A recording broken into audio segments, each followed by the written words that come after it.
where it goes. That's the problem of without feeding for the fish. So, For yeah, my I student. need some doubt Yeah, because I have please. prepared one project last time. I could not make it like for DS Right. because of this feeding problem. No, no, it is can be done. Yes, sir. We need, sir. Ah,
where are the other two speakers?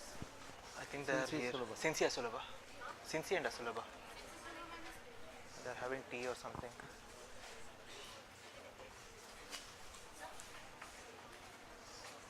Durga Madhav is there, you call him.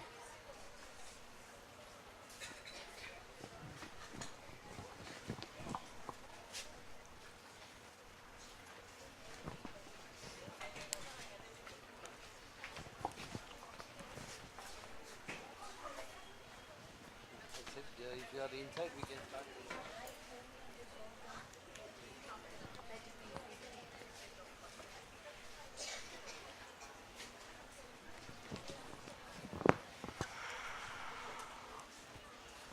Chandan, Durga is there somewhere, you call him. Ali battery I will check the battery from there. He's there, huh? He's there only or he's Durga Madhav? Just call him Durga.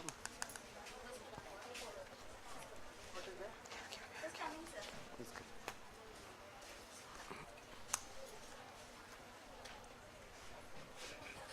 Sir ನೀವು ಇಲ್ಲೇ ಕೂತ್ಕೊಂಡ್ಬಿಡಿ ಹಾಂ ಈ session ಅವರು ಮೈ ಹುಷಾರಿಲ್ಲ ಅಂತ ಹೊರಟರು ಅದಕ್ಕೆ ನೀವೇ ಅದನ್ನು ಇವ್ಯಾಲ್ಯೂಯೇಟ್ ಮಾಡ್ಬೋದು not Vinay the others are there okay you need to come early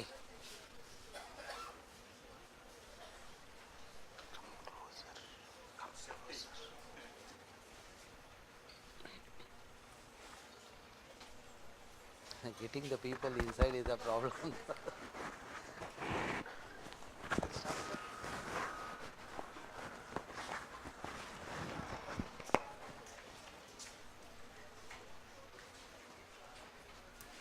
Just settle down so that can Settle.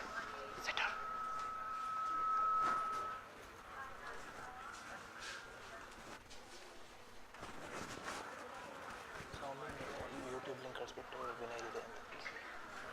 Okay, so we'll move to the next session wherein Dr. Vinay will talk about environmental flow assessment in rivers. You know, what is the minimum flow should be there in the river so that you can sustain the ecology. So how to measure that, he is going to talk about that. So, yeah, Dr. Vinay. So evening everyone. Had a nice cup of tea, milk. What it had? Water, no? So we'll speak something regarding waters here, okay? So here I'll be trying to emphasize based on our field investigations. Also I'll try to add some more components on something called as ecosystem services. So morning sir has emphasized upon total ecosystem services, right? I hope you guys remember. Yes or no? Yes, sir. So in total ecosystem services, what are the three different components we consider? What are three different services? Provisional, regulating, cultural. Am I correct? So what I try to do here is, I try to give some idea regarding environmental flows. Followed by that one, we'll try to see that how the ecosystem services can be evaluated. I'll not say how it is evaluated, I'll give you the results directly. And I'll show you the implications of certain projects that has caused negative services rather than positive services. Okay, having said this one, this will be the flow of study.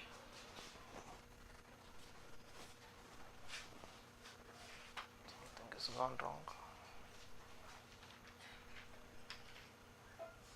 So this will be the flow of study wherein I'll just give you some brief of environmental flows. Before environmental flows, first I want to give you some idea regarding water. Followed by that one, we'll try to understand one or two basic components of ecosystem services. Then we'll try to, I'll give you some case study and the method how we have worked upon. So generally when we talk about water, so we have seen that water has given a large scale inputs along with other parameters such as fire, soil, air, wherein it has evolved the life forms on the earth. So you have the marine life forms, you have the fresh waters, you have the freshwater life forms. We depend upon freshwater, am I correct? So we depend upon freshwater. So having said this, if you try to look at the global context, so what percentage of earth is covered with water? Around 75 approx? Is that entire 75% available for us? If you try to look at it, only less than 0.1% is available as freshwater resources in rivers. I will not give you the details, you can have a look at this one. So only less than 0.1% is available for our consumption and any other purposes. So what freshwater has done for us? Basically it is a keystone element. Okay, any developments that needs to happen, it can be the life, it can be livelihood, it can be health, anything. Both for environment as well as the society, water plays as a keystone element. So these are certain things. It has ensured that we have a different landscapes at different levels. That's what I emphasized. Further, it is also aiding in evolution of biotic components. Example, in the morning, sir was talking about a particular species of frog. So the water was not there, it started to evolve in the absence of water. Am I correct? So it evolved from the egg to a tadpole directly or to a frog directly, right?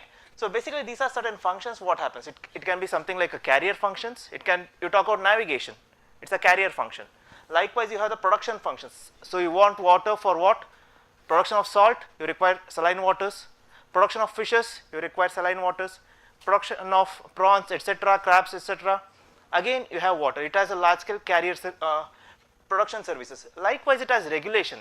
So if you try to look at some of the posters what we have put here, the bottom one, we see that Greater Bangalore, emerging urban heat islands.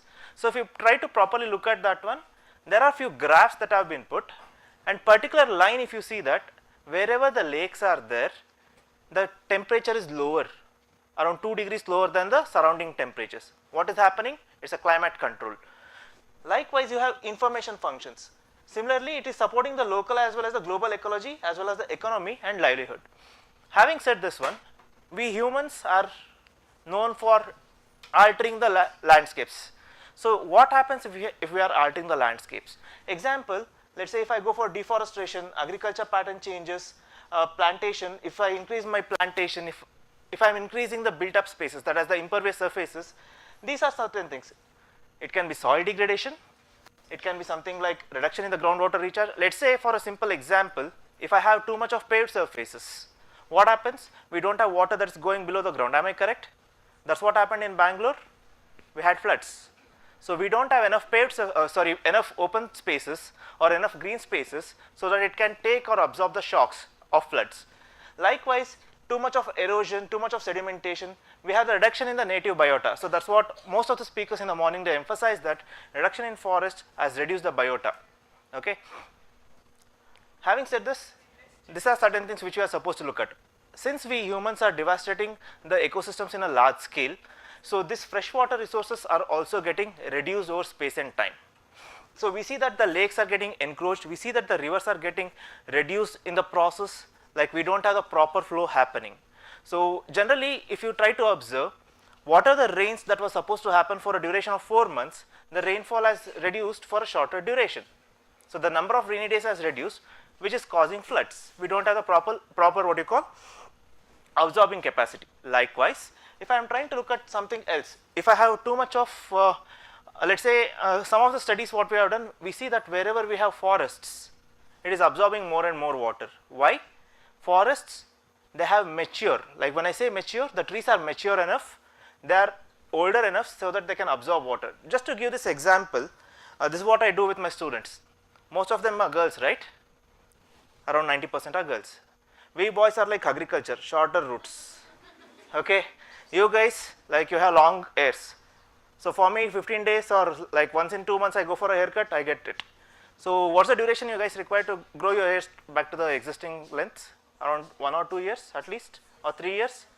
So this is what the forests do. The trees get matured enough, the roots go deeper and deeper into the soils. Because they go deeper and deeper into the soils, it breaks the soil structure.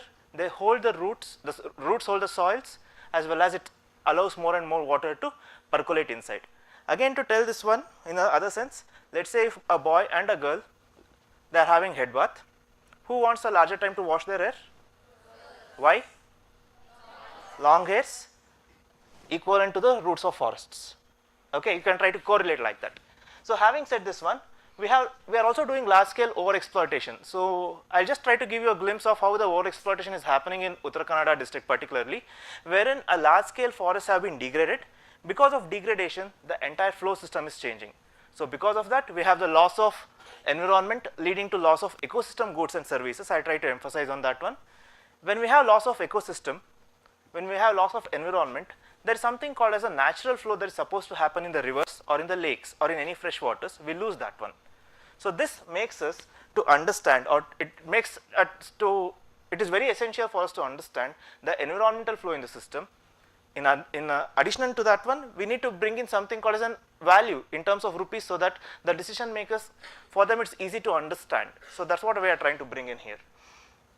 When we talk about ecosystem services, when I talk about ecological flows, we have something called as sustainable developmental goals. Okay, let me not emphasize too much on that one. There are close to around 17 goals. If I have good water, I can sustain quite a bit of things. Example, if I have good water, I can sustain life below the water. It can be the fishes, the aquatic life is sustained. I have proper climatic action, so I can moderate the climate. The local climates can be moderated. The life on land will be great. Let's say you have pretty good amount of agriculture when you are maintaining proper water resources. Likewise, you can also go towards zero hunger, you can focus towards zero hunger. When you have zero hunger, your health is good. So we can see that everything is interlinked with proper management of water resource. If you manage it properly, if you manage the natural resources as well as the water resource properly, definitely we can attain or achieve towards the sustainable developmental goals. Having said this, I just give you some glimpse of flow regimes. So when I talk about flow regime, it is basically an element, or it's a major element that is essential, which caters towards the natural ecosystem. It can be the land use, it can be the flora, fauna, it can be the distribution of them. Example of that one, if you go to the oceans, you have different flora and fauna. When you are in the estuary, you have different flora and fauna. When you come to the upstream side, you have the forest, you have different species of flora and fauna. This flow regime or the natural flow has led to that particular aspect. Typically, when I talk about flow regime, you need to keep these things in mind. First one is the duration of flow, timing, magnitude, frequency, rate of flow change, but this has to be in a temporal domain. So I should not have a very high flow in the summer seasons. Okay, I should not have very low flows in the winter seasons or in the monsoon seasons. So I should have the flow that was occurring naturally in the stream throughout the year. So that's where the concept of environmental flow has come into picture. So what does environmental flow state is, if you are constructing a dam or a reservoir in the recent past, first of all you should understand how the flow is happening in the system for a very, very long time. They ask for around 20 years of 30 years of data. You need to understand how the flow was happening. Even after you construct a reservoir, that kind of flow must happen in the system. So that's where we are trying to concentrate on environmental flows. If I have the environmental flow, I am sure that I am maintaining the biota, I am sure that I am maintaining the livelihood. So when I say biota, I am talking about the environment. When I say livelihood, I am talking about people. So both life of people as well as the environment are hand in hand. So when I talk about different kinds of flow, these are different kinds of flow what you generally see. You have low flow conditions, particularly in the summers. Am I correct? So during summer, we can see that the fishes from the downstream are in that area, or they can migrate to a particular area. Likewise, in summers, the salinity levels are quite different. That's where generally in the estuaries, when the salinity variations are happening, we have a higher productivity. That's what sir also emphasized upon. Likewise, when you have rapid flows, particularly in the monsoon, what happens? We see that the color of, what is the color of water in monsoon? When it's flowing, reddish, brownish, greenish, and you have a lot of sticks, everything flowing along with water. Am I correct? What is happening? From the entire catchment, all these nutrients are being taken from upstream to downstream. So if I have these nutrients being taken from upstream to downstream, so it is acting like a habitat for the fishes in the downstream. They dwell upon these nutrients. Now let's say that I construct a dam. From the upstream to downstream, what is happening? These nutrients are trapped in the dam. So there is no nutrient transfer happening. Okay. So that's where we need to also maintain something called as quality of water. Likewise, the flow rate is one more important factor. Having said this, this is the general definition what you see regarding environmental flows. They are nothing but the minimum quantity and quality of water that are essential to support or maintain health and biodiversity of water resources. It can be rivers, lakes, coastal waters, wetlands, swamps, floodplains, etc. Just to put in general sense, we are trying to mimic the natural flow of water. Is nothing but an environmental flow. So why do we require environmental flows? The reasons are something like this: to ensure that our blue and green water demands are met. So when I say blue water demand, you are drinking water, right? You are using water directly. We can call that as blue water demand. Whereas the indirect use of water, you can call it as a green water demand. Let's say if I talk about forests, they transpire. Am I correct? These are green water demands. But for agriculture, you are directly applying water. It's a blue water demand. So it provides a relationship between the flow regime and the health of the river when you try to understand that. So it helps us to maintain and enhance the ecological services and functions of the floodplains, wetlands, estuaries as well as the river ecosystems. Basically, it helps us in defining the flow regime of the streams where the flows are basically controlled based on the natural rivers which are in the vicinity. Typically what they do is when it is data deficient, they try to compare two different rivers. One is one which is altered catchment, the other which is an unaltered catchment. You try to look in both the concepts, both the rivers. So based on the one which is unaltered, you will try to say that this is the thing that needs to be maintained in the altered river catchment also. So we say that environmental flow should be based on the sustainable water management strategies considering the local hydrological footprint across society as well as the environmental sectors. So having said this, just giving you some idea upon ecosystem services, since morning it spoke upon. When I talk about services, it's something it has to be something beneficial to the human system. Am I correct? It should be beneficial to the human system when I talk about the ecosystem services. So but the problem is with alteration in the landscapes, we see that the climate changes are happening. When I say climate change, yes, this is definitely happening since time immemorial, but the rate at which the climate change is happening has accelerated. That's the only thing we need to consider. So because of this one, what is happening, both the ecosystem services as well as the ecosystem services and the functions are hampered. Typically when I look at MEA or the older versions of ecosystem services, we have something like provisional, regulator, culturing and supporting.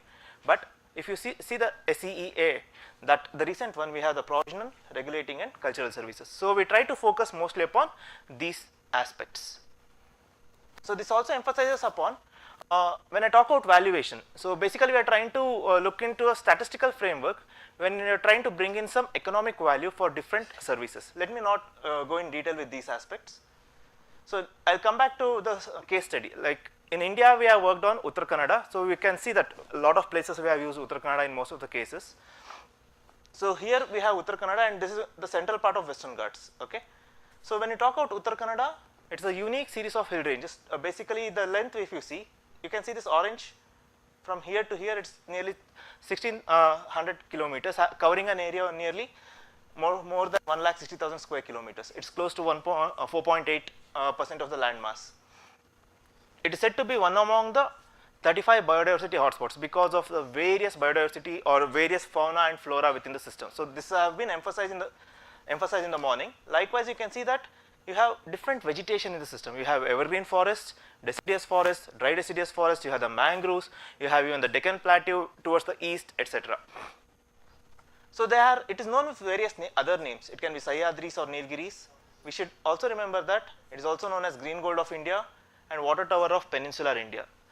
Whatever the water you drink, even today, it can be the RO water or Kinley or Bisleri or whatsoever, as on date, you are still drinking the waters from the rivers or from the water bodies that originate from Western Ghats. If I talk about the Himalayas, you have the rivers which are perennial because in summer the snow melts, you have the water going. But in the Western Ghats, what is happening is the forests are acting like a sponge. They hold the water, slowly they release water. Okay, because of that one, we have some perennial rivers in the system. Talking about the geological things, we see that these Western Ghats are older than the Himalayan ranges. How many of you accept this with this term? Himalayas are younger mountains. Why? Because we see that the tectonic plates are moving, right? The Himalayas are still growing, whereas Western Ghats, they have already grown, they are saturated enough. So that's where geologically they are still older. Having said this, I'll come back to my study area. So we see that I'm working on 5 different river catchments. One is Kali, Gangavali, Agnashini, Sharavati and Venkatapura. Of this, we see this is the Kali river catchment, Gangavali, Agnashini, Sharavati and Venkatapura. If you probably observe this, Kali has quite a number of dams.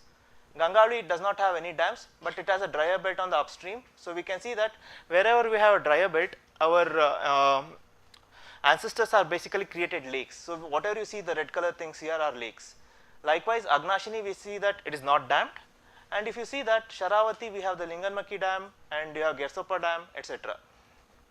So this basically gives you the rainfall pattern. So wherever you have the hillocks, wherever you have the Ghats section, we see that the rainfall is very, very high in the system. The rainfall ranges close to around 5,000 millimeter. Likewise, towards the east, it starts reducing.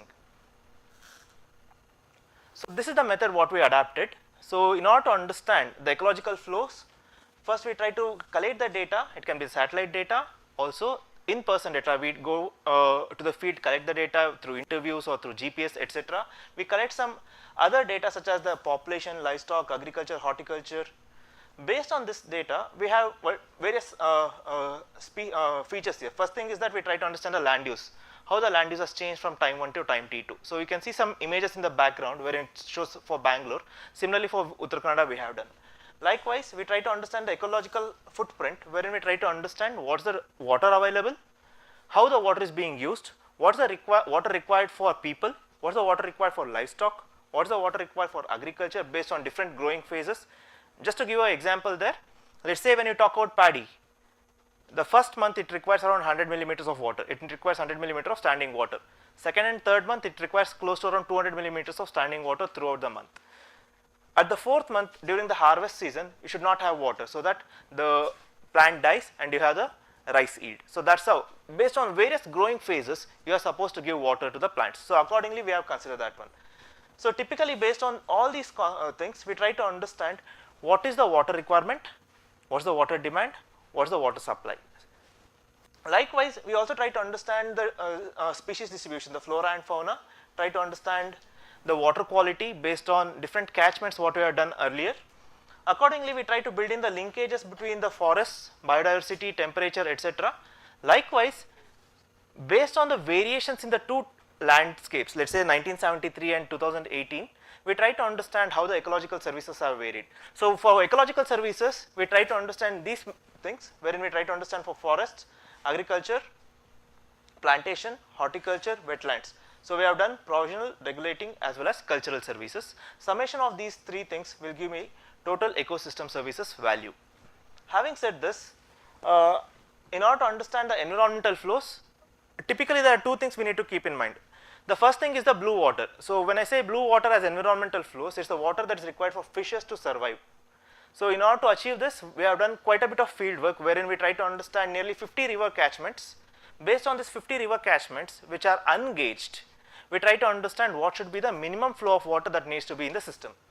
Likewise, when I talk about the terrestrial water demand, there is nothing but the green water demand. So what is the forest, what is the water required for the forest to transpire? So having said this, so this shows how we have measured the water in the rivers using the stream gauges, and we have measured the groundwater levels as well as the lakes.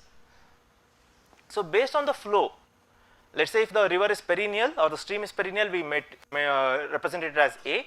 If it is intermittent, 11 months to 9 months, we set it as B.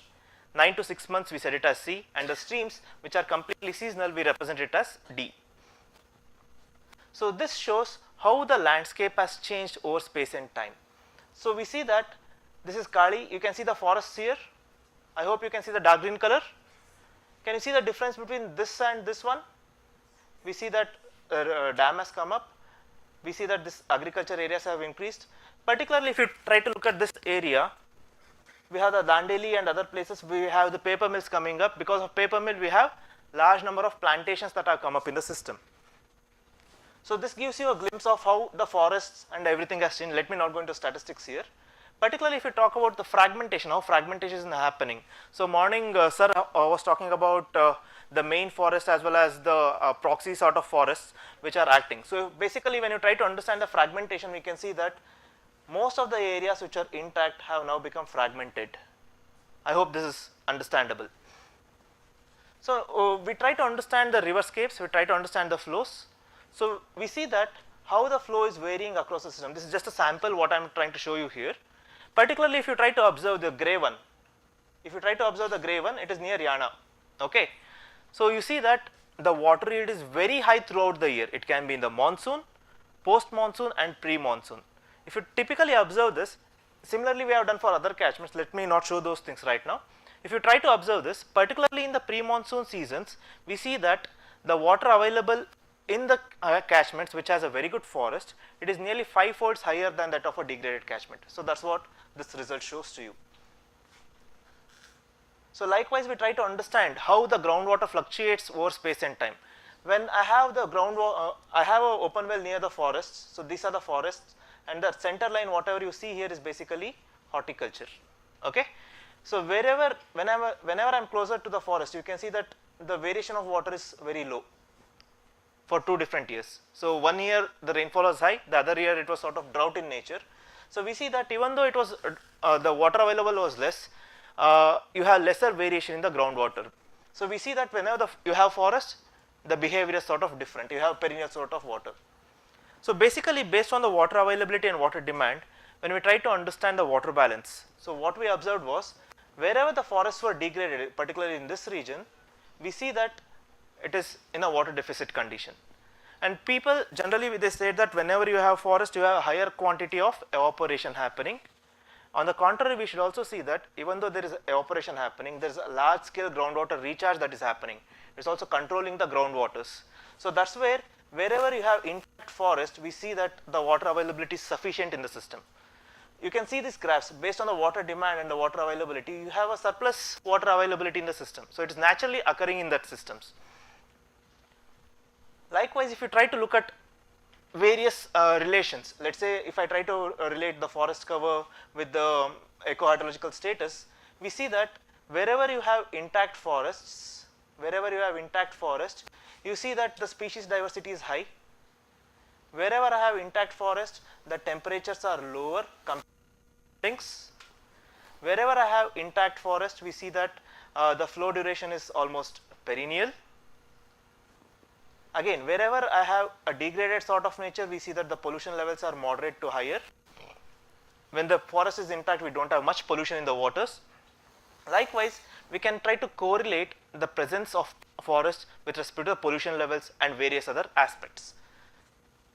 Likewise, further if you try to understand, let's try to understand how the ecosystem services are varying. Okay, just try to look at 1973, how the land use was there, how the forest cover was there. When the forest cover is high in the system, we see that the services are also very high. Okay, try to concentrate upon the color changes. Okay, try to concentrate upon the color changes.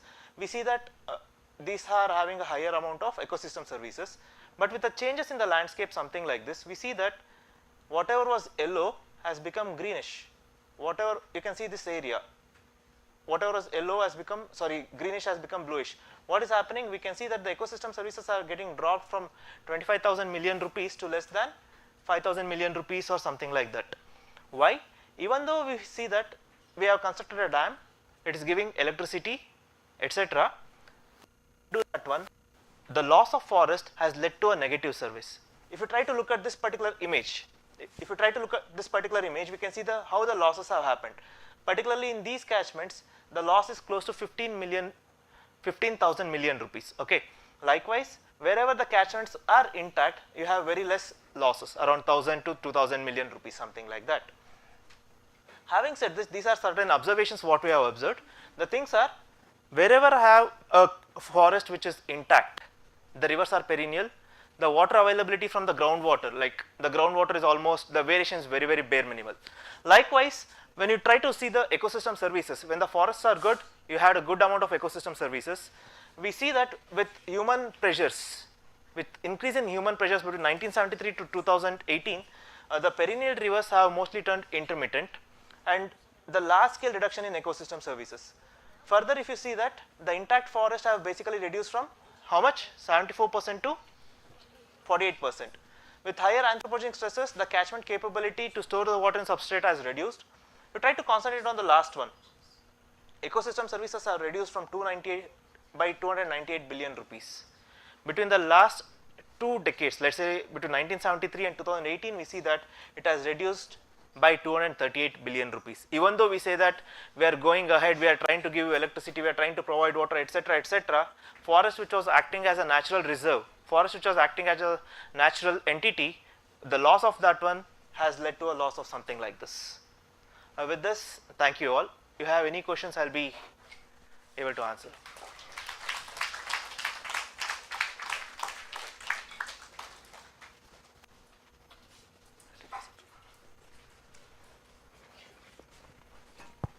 questions? I think they got bored. Okay, thank you, Vinay. So now we'll move to the next presentation by Germans. Cincy will do the presentation. Okay.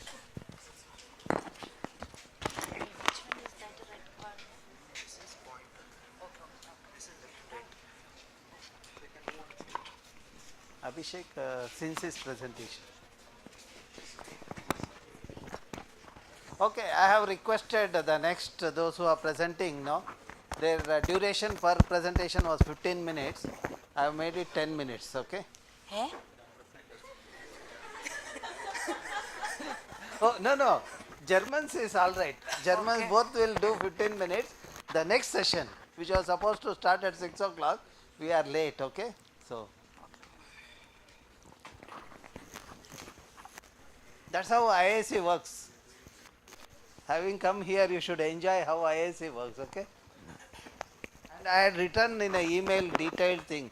I am not sure how many have read that mail, because today morning somebody came and asked me, one of the students asked me what time the session will start. Having sent the schedule, then I said that, did you get my mail? I said, yes, there was some attachment, I didn't have time to look at it. Okay, so that's how the students of today, they are so busy. Okay, Cincy. Yes, sir. Thank you, sir.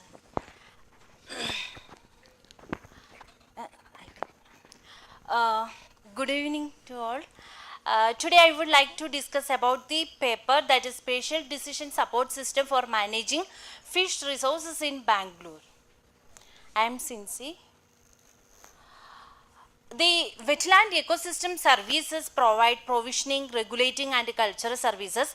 The provisioning services, for example, we will get the food, fuels, then microalgae, macrophytes, then water, etc. The regulating services includes the climate regulation, then the wastewater treatment, then the flood control, then habitat or refugia, then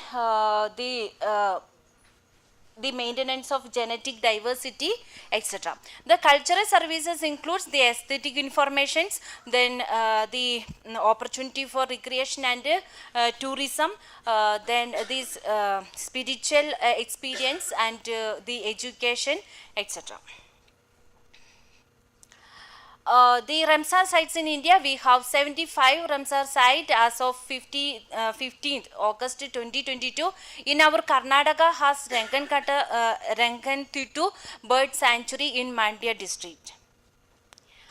The water quality of the wetland ecosystem and ethiofauna diversity is depends on the abiotic and biotic factors. In our India, contributes to about 7.7% of the global fish diversity, of which 1,668 species are marine, 1,027 are freshwater fishes. Then the surface water quality degradation because of the sustained inflow of untreated or partially treated wastewater, which leads to the decline in the species of ethiofauna that affecting the livelihood of peoples. So we have to protect our highly productive and valuable ecosystem. Further degradation is necessary, which requires policy intervention. Here, so that the Ethiofaunal Spatial Decision Support System, that is ISDSS, its decision makers to make the sound decision with the location specific conservation measures and policy for sustained management of wetland. The Spatial Decision Support System, that is SDSS, that is it is easy to use and interactive user interfaces, then spatial data management and analysis, then spatial modeling capability, then evaluation of various scenarios, then report generation and visualization, iterative problem solving. So in the ISDSS that assist the decision makers in the analysis and visualization of information towards strategic decision making. So the main objective of this paper to the ISDSS focusing on the ethiofauna in freshwater ecosystem. The materials and method, this is This is my study area. The Greater Bangalore covers an area of 741 square kilometer. The altitude 920 meter above mean sea level. We have three the watersheds. That the first one is the Koramangala Chellagatta Valley, then the Hebbal Valley, and another one is the Vrishabhavati Valley. Then sampling method. The most of the sample was undertaken during the morning hours. Then the water samples collection for the physicochemical analysis. Then fishes were collected by various fish gills like gill nets and hook and line with the help of fishermen. Then the geographical coordinates were measured with the help of GPS. Then fish photos also we taken. Then fishes were identified with the different books and fish base database also. The current conservation status of fish we identified with the help of IUCN Red List of Threatened Fish Species. Then the monitoring of lakes in Bengaluru, we have first of all we wanted to do the water sample collection and analysis. Next one, the ichthyofauna identification and enumeration. Then the data analysis and the interpretation. After the at last we wanted to create the creation of ISDSs that with the help of free and open source software. Then coming to the results and discussion, in 1917s we have the 57 fish species are present in our Bangalore, but in the present study we we covered the 115 lakes. In the out of that 36 lakes in the 3 valleys of Bengaluru, which recorded the total of 18 ichthyofauna fish species belonging to 14 genus and 4 orders and 7 families. Then the fish diversity decline in Bangalore lakes because of the habitat alteration, then reduction of natural habitat, then water pollution, then sedimentation, then introduction of exotic species, then overfishing. Actually, the water is polluted, then the eggs and fries of fish may find it difficult to grow up into the adults. This table represents the ichthyofauna, the species, the scientific name with the IUCN status, then their diet and benefits. For example, we can see here the catla, that is the least concern category, and their diet, that is omnivorous fishes, and we are used as a food fish. Then the GIS, that means Geographical Information System, facilitate to view, interpret and visualize the data and reveal the trends in the form of maps. For example, we can see here the ichthyofauna, the distribution of the ichthyofauna. This is the order wise and this one is the family wise distribution. Here we can see that the cyprine, the red color, that is the cypriniforms, that was the most dominant order. Then in my study I got these 6 exotic species like a common carp, grass carp, then silver carp, then the tilapia species, gambusia species, the Poecilia reticulata and African catfish. This map represents the distribution of catla and Oreochromis in the Bangalore lakes. Then for fish, the water is the physical support in which they carry out their life functions such as their feeding, swimming, breeding, digestion and excretion also. So the water is very important for fish. Another thing, the biotic and the abiotic factors also very important. For the biotic factors like prey-predator relationship, algal diversity, then the other microorganisms are very important. Then abiotic factors like the water temperature, then pH, then dissolved oxygen, light, then the total suspended solids, then nutrients, etc. Then fish, these maps represent the the turbidity, this one represents the turbidity, and this one is the dissolved oxygen levels in the lakes of Bangalore. We already know that the value of dissolved oxygen, because the dissolved oxygen is very important to our aquatic organism. The DO level less than 3 milligram per liter, that means the it is very stress to other most of the aquatic organism. Actually 5 to 6 milligram per liter is usually required to perform their biological functions. Another thing, the fishes are the major sources of the polyunsaturated fatty acids, which are essential to human health. Then that's why the fisheries sector provides livelihood for several families in India. Then fishes are rich in protein, vitamins and minerals. In our Karnataka, produce 6.13 lakh tons of fishes every year, that in both marine and inland fish. In inland fish, katla, mirgal and rohu, these are the major fish species present in our Karnataka. In case of inland fisheries, the district like Tumkur, Davangere, Shivamoga, Hassan, Mandya, Bellary and Raichur district have the higher fish production. Then the fishes the value of goods and services from fish, actually the clarius, the chana, then mustus, emballus, these are the species have the air breathing organs, and it is good the highly market value also. Then some fishes we are used as ornamental fishes like the pundias, then ambassis and nemachilas. Why? Because they are very small in size and bright color, so we are used as a aquarium fish. We can see here one of these. Then Gambusia species is used as a larvivorous fish. Then for that the valuation of services from fish, in for my study the ecosystem services by fish we categorize as a provisioning service, regulating service and cultural services. Then I used for this study the benefit transfer method and the residual method.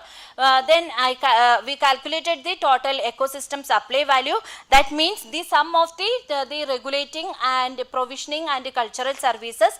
Then we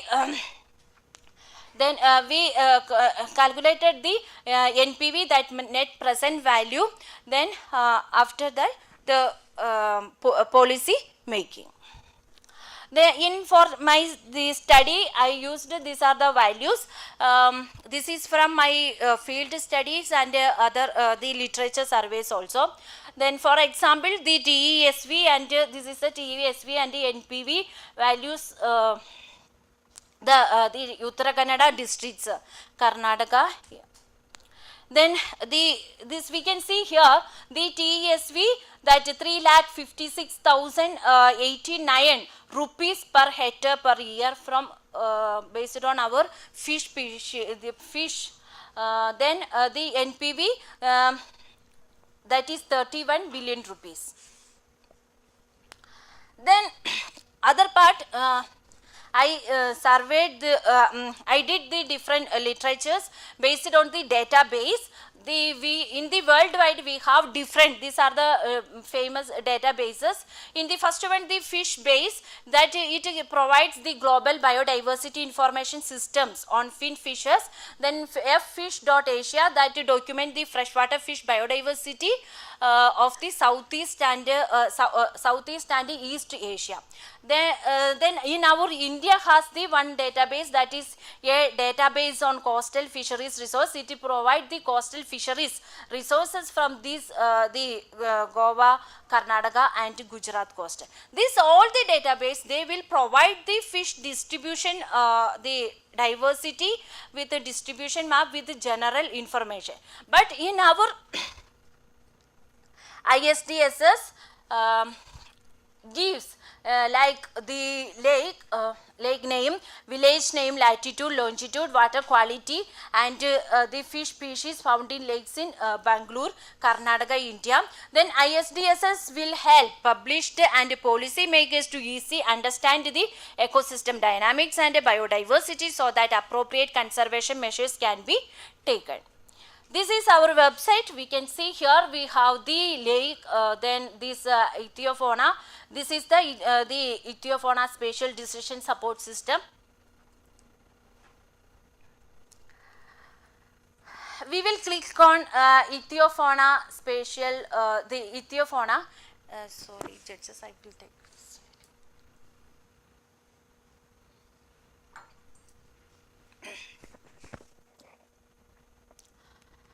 We will click on the ichthyofauna.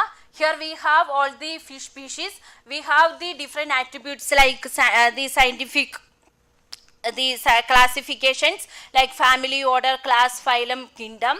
Then IUCN status, then economic status, then the lakes, then description of that particular species, then protein content, fats, ash, then fish diet, then feeding habitat. This is the result of that one of the example, this Irhinus mrigala. Then they coming to the lakes, we will click to lakes. Then we have the valley wise data, also we have the lakes wise data. Here we can see all the attributes like the lake location, then the village name, then description, then water quality parameters like a particular lake. We will get on-site parameter, turbidity, then ion contents, nutrients, then oxygen demand like chemical oxygen demand and biochemical oxygen demand, then fish species also. Then this is the result of the Butterhully lake. The growth and development of fish depends on the both biotic and abiotic factors such as temperature, light, pH, oxygen level, feed, plankton population, etc. Here changes in the water quality parameters may affect the growth and survival of fish.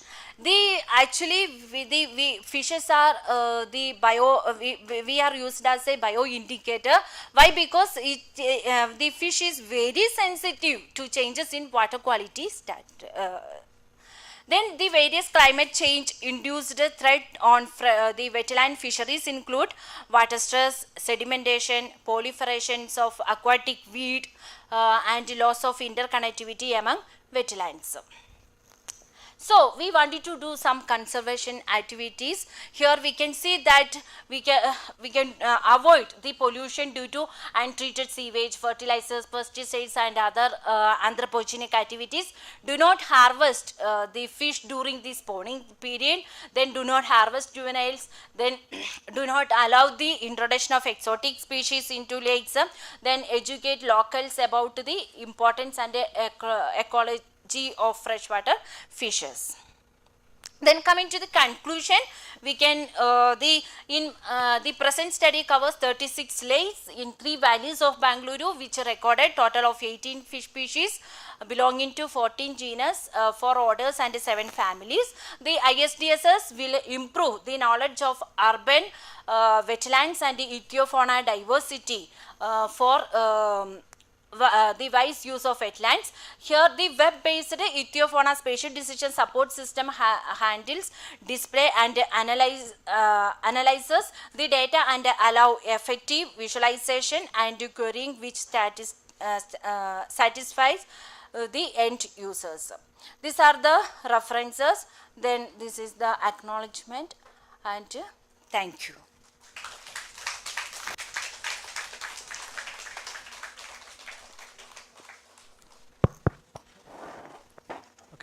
Any questions? Okay, if there are no questions, I think we'll go with Asulabha, the next speaker. Durga has question. Sorry.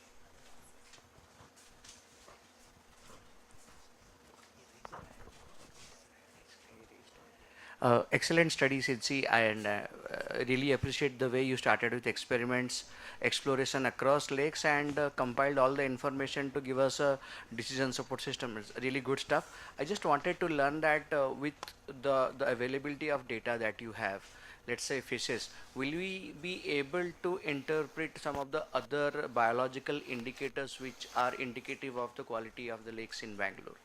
Let's say zooplanktons or algae from Yeah, the fishes. we wanted to include that data also in this one, because the in the aquatic food web, the fishes, the primary producers, that is our algae, then zooplankton. The zooplankton, after that the fish will come. So we are the short of time we are did this much. We will include that data. Any more questions? Okay, thank you, Cincy.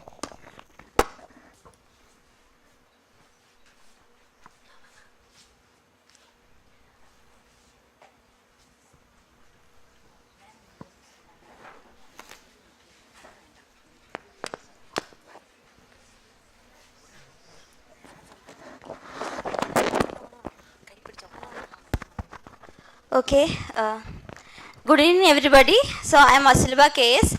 Today I will be discussing on the topic microalgae spatial decision support system for the sustainable management of lakes.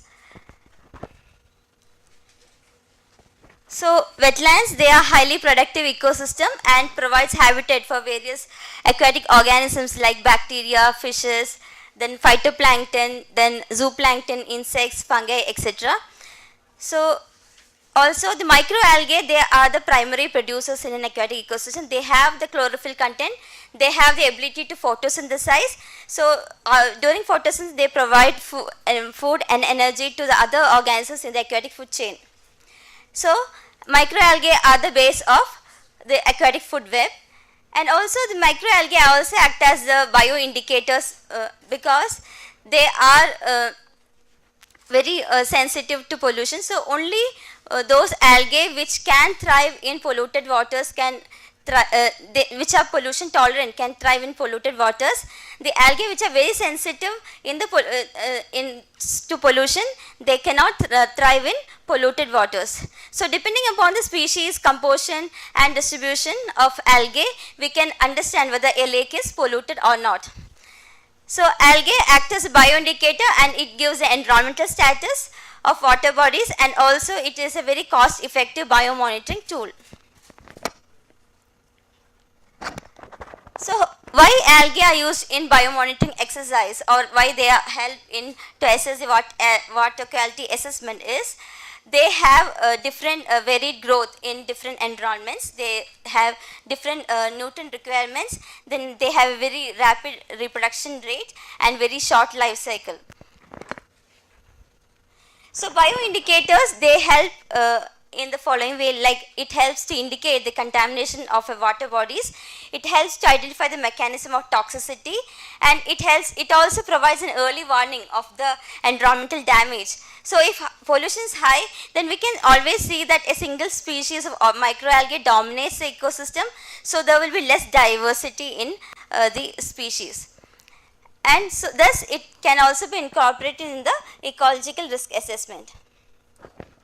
So the economic importance of algae also act as feed for aquatic organisms like fishes, and also we also have like spirulina tablet. If you eat a tablet, then you need not take food. So it actually acts as a food.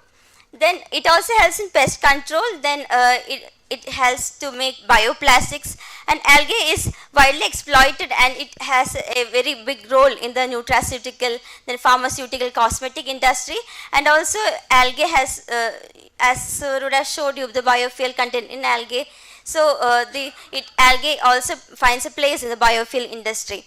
And another property is a bioremediation property. So in the morning TVRAMACHANDra had already talked about this Jacob model, wherein the algae also does the bioremediation property. So the bioremediation through algae is actually called as phycoremediation.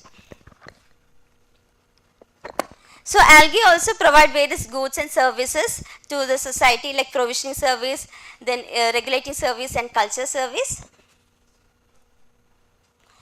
So what is SDSS? Like, actually first it evolved as DSS, that is Decision Support System, and in Decision Support System it has three major components, that is a database, then model base and a user interface.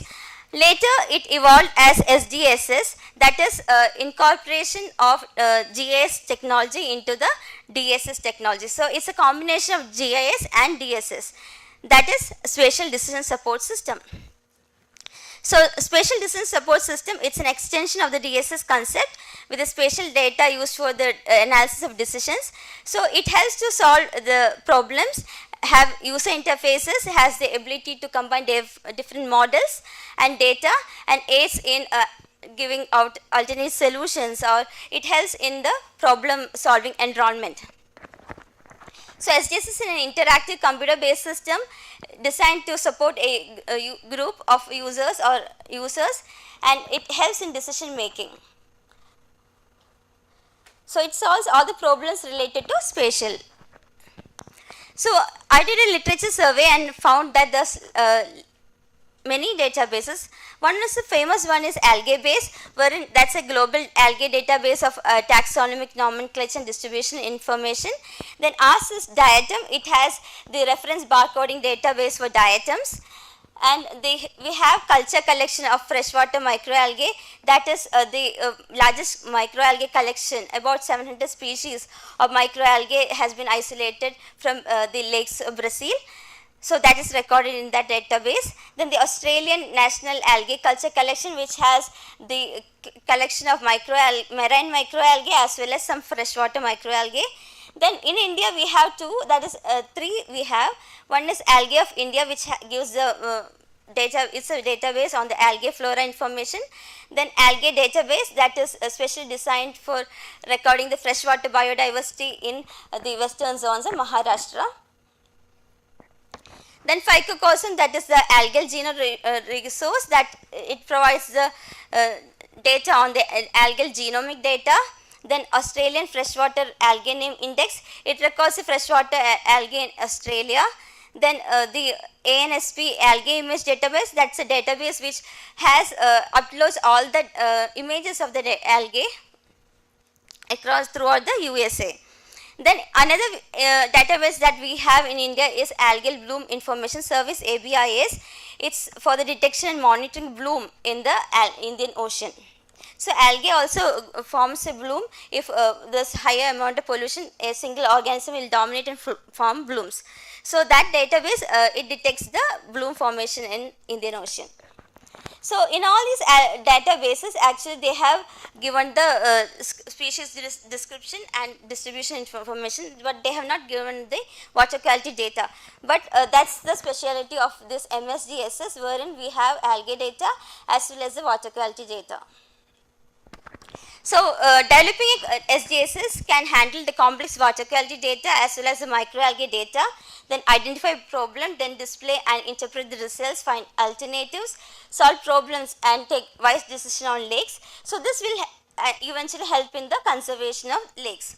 So this study presents design of MSDSS for assessing the state of wetlands, mainly focusing microalgae. So this MSDSS will help in decision making through data interpretation and visualization, which will further help in the wetland management. So this is my study area. So we have surveyed about 115 lakes in Bangalore. Then we have done the water quality monitoring 96 lakes. So the rest of the lakes, they were actually degraded state, or else there was no water because of the massive growth of macrophyte. Some has been completely abandoned. So we got the water quality data of 96 lakes, and we have the data, algae data of the 96 lakes in Bangalore. So water quality analysis, so we have to analyze, for understanding water quality, we have to analyze various physico-chemical parameters like water temperature, turbidity, pH, electrical conductivity, TDS, then calcium, magnesium, chloride, hardness, then dissolved oxygen, then chlorides, then biological oxygen demand, chemical oxygen demand. Biological parameter I have considered here is microalgae or phytoplankton. So how we collect microalgae is we have to use a plankton net. So using this plankton, we will collect all the algae, and then we will carry out in a sterile container and take it to laboratory and observe under the microscope. So biomonitoring of lakes, we have to do the physicochemical analysis of water sample, then phytoplankton identification and enumeration, then creation of MSDSS. So MSDSS was made through free and open source software such as GeoServer, PostgreSQL, GeoTools and OpenLayers. So this Manjunath has already talked about in detail. So this is our MSDSS. So coming on to results and discussion. So this for algae, two parameters like nitrogen and phosphate is very important because they are the limiting nutrients in the aquatic ecosystem, and that these nitrate and phosphate are the main determining factors which determines the growth of algae in lakes. So I have given the variation of orthophosphate nitrate in lakes of Bangalore. So the domestic wastewater contains detergents, organic waste and industrial effluents and agriculture runoff. They contribute more, increase the phosphates and nitrates in surface water. So the growth of algae will be more in polluted lakes. So this figure shows the phytoplankton composition in some lakes of Bangalore. So here you can see the some lakes in Bangalore. So here you can see that in Uttarahalli Lake, Yeduru Lake and Dunaikere Lake, you can see that the cyanobacteria is more in number. It's why because these lakes receive a lot of this untreated domestic sewage, and this algae that mainly IISC, they have grown to such an extent that it had not allowed the other organisms, because there is also competition in the aquatic ecosystem. So because of the dominance of this cyanobacteria, other algae have been completely depleted. So this single organism was completely there. So likewise we can understand this is a biomonitoring exercise. So if water is polluted, we have dominance of a single species, there will be less diversity, but if water is very clean, we can see very much diverse algae. So this is the framework for MSDSS. So in MSDSS we have the water quality lake, we have the field survey data of lakes, then water quality of lakes, then microalgae diversity, then we have also incorporated the ecological and economic importance of each and every microalgae species. So this is our web page, like this is microalgae spatial decision support system. So here you can see there's lakes, then microalgae, and here you can find out all the lakes in Bangalore that we have monitored, then the microalgae in all the 96 lakes, then the literatures pertaining to and as well as the microalgae, then algae database means it's like it provides a link to other algae databases in the world.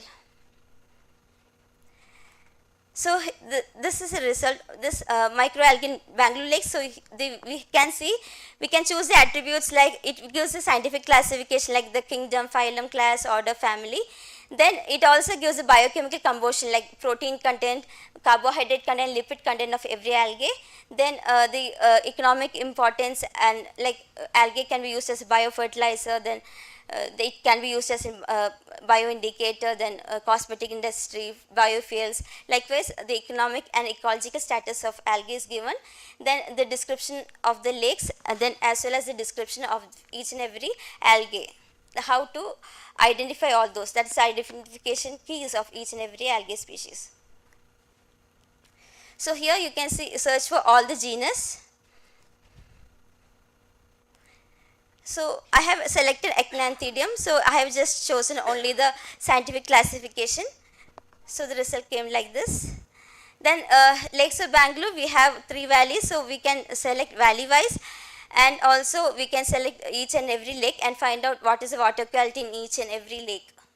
So here you can see there is the chose attributes are like location, like it gives the latitude and longitude of the lake, then the village name, then description, then on-site parameters. On-site parameters include water quality parameters like dissolved oxygen, water temperature, then pH, TDS in EC, electrical conductivity. Then we have turbidity, then ions. Ions we have included chlorides, then calcium, magnesium, etc. Then nutrients, that is nitrogen and phosphorus, orthophosphates contained in these lakes. Then oxygen demand, that is the biological oxygen demand, that is BOD, and the chemical oxygen demand, that is COD. Then the different algae species in the lakes. So this is one result, that is of Basapura Lake in Bangalore. So here you can see the water quality parameters as well as the algae present in the lakes.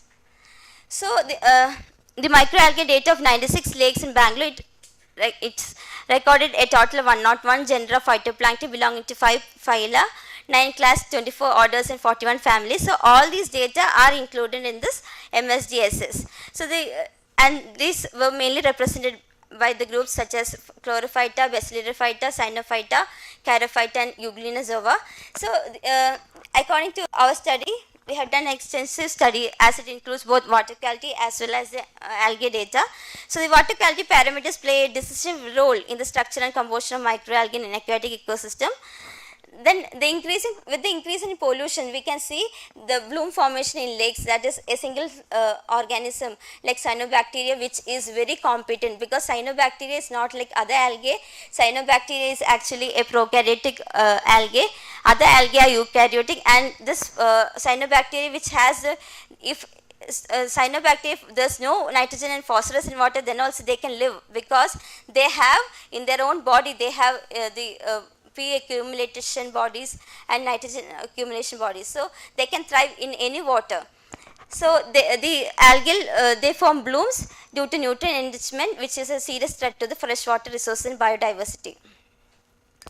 So coming on to conclusion, microalgae being very sensitive to the environmental change are suitable candidates as bioindicators, because only pollution tolerant algae can thrive in polluted waters. Then SDSS is actually an integration of GIS technology as well as DSS technology, and this SDSS will help to assess the pollution and also it helps in decision making, so that finally we can conserve all the lakes in Bangalore. So MSDSS aid in decision making for wetland management and biodiversity conservation. So recommendations, so we have to do regular periodic monitoring of the lakes to control the water pollution and deterioration of water bodies. So already as TVRAMACHANDra has talked about, we have to always the integration of the wastewater treatment plant with constructive wetlands and algal pond will help in the efficient nutrient removal, as algae have the ability of bioremediation. Then the periodic monitoring of lakes will also help in bloom management. Then in order to prevent the algal blooms, it's very necessary to control the levels of nutrients in the lakes, that is the amount of nitrogen and phosphorus. For that you have to curtail the inflow of sewage entry into the lakes. Then another measure is aeration of water bodies. If we aerate water bodies, then the tendency for bloom formation will be reduced, and since also there will be an increase in the dissolved oxygen contents. And also there should be a ban of use of phosphates containing detergents, and improved wastewater treatment can reduce the phosphate loads in the lakes. So because the phosphate, if there's high amount of phosphate, then there will be high growth of algae. So reduction in the nutrient content like N and P are requisite for the effective long-term control of cyanobacterial algal blooms. So these are my references. Acknowledgement. So I wish to say, save lakes and its biodiversity, ensure clean water, air and soil for wealthy life. Thank you.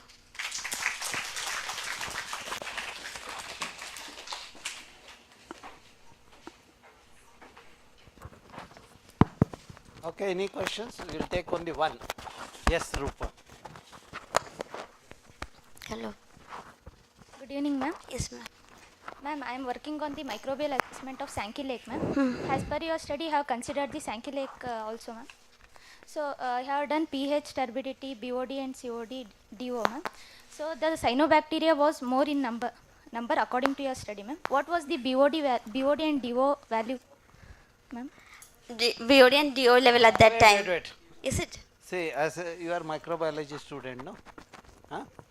You should also look at the nutrient dynamics in the lake. Okay. If carbon is there, what kind of species consortium will be there. If N is there, what is the consortium will be there. If carbon is there, then you have one kind of group of organisms. Okay. If it is N, sewage entry and all, then you have other this one.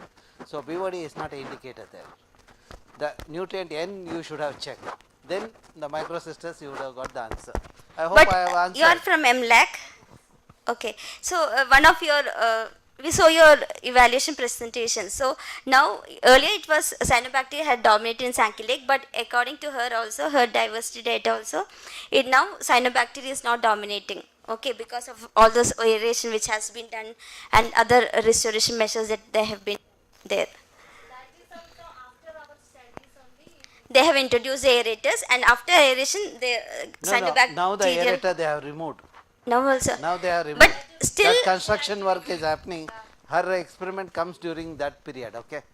So aeration is not happening now. Okay. Then also it takes time for them to get into bloom. Okay. But your classmate has shown that there's diverse algae in that Sankey Lake now.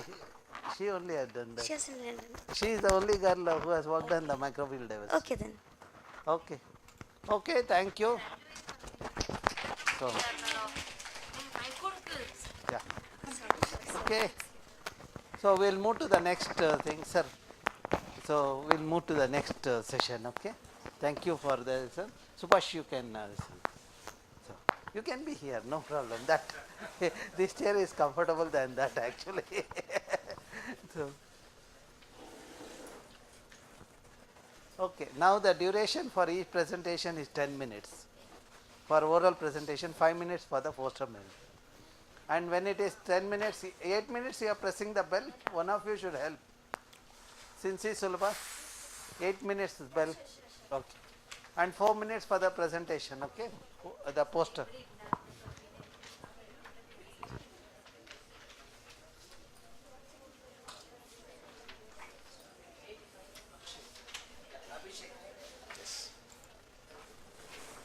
Hello. So my project is Western Ghats Biodiversity Expert Management System. So it basically says a expert management system. So what exactly is a management system? Whatever you do, whatever your daily tasks are, you require a routine or management system to process the tasks. That's how we have done it for biodiversity, Western Ghats Biodiversity, with set of policies and procedures, all that. So what makes this system expert management system. So for anything we do it manually. To make it based on computer, we'll say it as expert management system. So with this we need 4 main things: a knowledge base, that is the database, main database, and search and interface system, that is for query. Third is a knowledge acquisition system, that is for our backend, and a UI for the users. So we categorize those 4 things into 3 things, with platforms as our backend and database. Raw information is just raw information, any data what you have. So raw data is raw information, is just any data. You have seen all the spatial decision support systems and all the data you have presented before me. So with those data, but my data was already available with the EWRG group. We just had to make a compilation of it and make a UI. So we used 2 platforms, MySQL for database management system. It's in relational database management. So with that we can easily query any data we have, anything with our name or ESR values, all that. And for our backend we are using Drupal. Drupal is a content management system framework. It is mostly used for making websites. And for UI we did some test and trials for how people liked it, and then focused on all the things, all the feedbacks, and made the interface. So the problem what we had with we had a huge database, the whole biodiversity in Western Ghats. So it's not less, like you can count it on fingers. So the problems we faced is with all the species name, genus name, families name, they are reoccurring redundancy issues. So as you can see, we have similar family names, order names. This is just a snap I took for the database. Family, order, class, everything is redundant, and you can see in the genus also there are some with genus which are reappearing. So what we did is we made a relational database, that's what we use, and related each table to their upper one. So species connected to genus, genus connected to family, family connected to order, and so on. And with that we used species ID, genus ID, family ID, order ID to match them. And creating a backend with Drupal is, this is the interface we get. So content with all the pages what we have, structure and aligning them. Appearance is just for the themes, I'll explain that. Extend is adding on to all the features, and the main system is creating a web page. So as you can see, we are taking a title and the body, we have to code it, and with what we are coding also, PHP, HTML, there are options. And this is just for revisions. If we make something bad happen in the revisions, we can turn it back. So we created the theme also with UI, test and trials, top bar, highlights, primary, secondary toolbars, and a footer. So the result is this. This is for an admin user who can access the content structure and all the revisions for any page and all the tabs. This is what the user will see, normal user, content management system. And if we take any tab, we will select spider for once, and so we will have kingdom, common name, author, phylum, all the attributes to search for, and with the specific species name and genus. So for the online demo, one sec.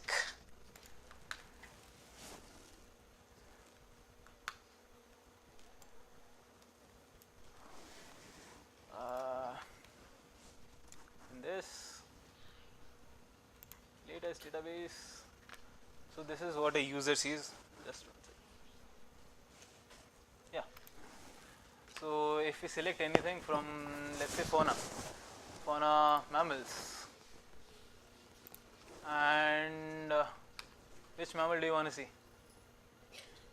Canis lupus. You can select its kingdom, ecological status, order, common name. So can anyone tell what Canis lupus is?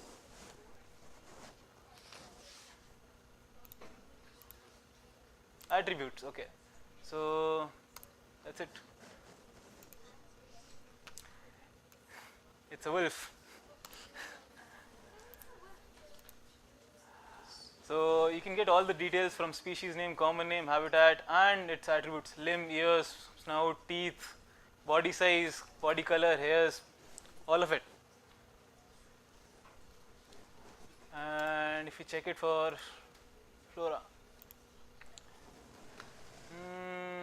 which one? Yeah.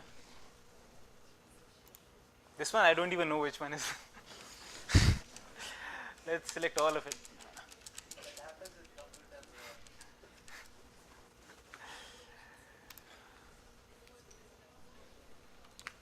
So with this species we can get its phylum, common name, kingdom, phylum, subphylum, habitat, family, description about it, parts used, and its medical value, because we are searching in medicinal plants. That's it.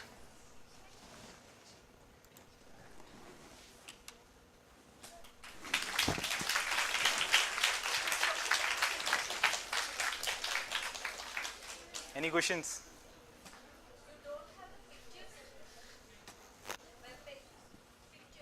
No ma'am, not now. It's just a static data. No, that database we generated long back. Madam is here. She is from the ministry. She was in the ministry. She was the boss. Okay. When she was coordinating the program at the ministry, we developed these things. Okay.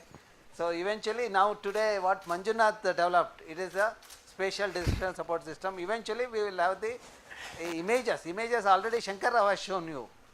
It is in the same server. Okay. So we should not replicate the work and waste the resources. What we get the resources, the simple soon, okay. This is the, we generate, for the first time in the country, we are the one to digitize this. No, people were not even knowing that, 95. And we got the award for that from the ministry. And not once, thrice we got the award. Every time we went to the ministry with a new ideas.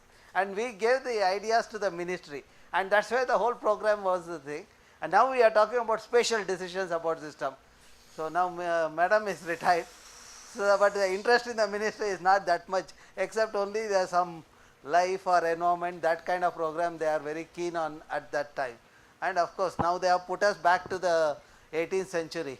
Now I have to respond to the queries of some of the people, how many queries I have answered, that kind of thing they are interested. Science part is missing. Anyway, I hope things will change with the individual as they change in the system. I always say it's a flowing water, and also I tell everybody it is like a sinusoidal. One time if I see the peak, other time I bound to see the then I come back again, bounce back. So that is what happens, and now we are going in that phase. We didn't get the money for the project for the almost this one, only the last week we got the money, December end. So whereas when she was coordinating, latest by the July end we were getting. That is the worst case scenario. By April, file would have moved, and March, the June, we would have first week, we would have got the salary and the funds. 9 months people not having salary is not a good thing. That is what was happening.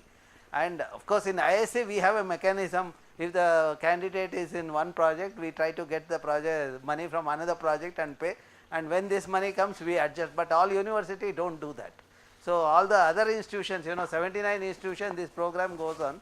They all face a major crisis, but fortunately we didn't face a crisis, and and our staff continued the journey, and we did lot of things. Actually we changed the server was crashed, and all our database had crashed.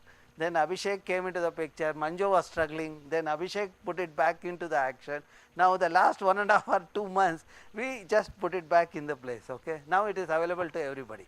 I could have removed this database because I started this in 95. I thought it should be there so that people know how we started the journey. If you look at there, we have the old database, new database. First when we did it in a Windows system. We saw that lot of hackers were hacking the thing. Then we thought that we should go for the Linux system so that no one can hack that. And now today we have a foolproof mechanism, and of course talented youngsters also come, they contribute to during their time and do a wonderful job, and that gives them a lot of incentive, because people worked in this program, especially in the database, and today they have become CEOs of companies in Bangalore, and some of them come, they earn almost 4 or 5 times what I earn. So that is the thing, okay. Okay, we will move to the next presentation, Tulika. So what we will do is, Tulika,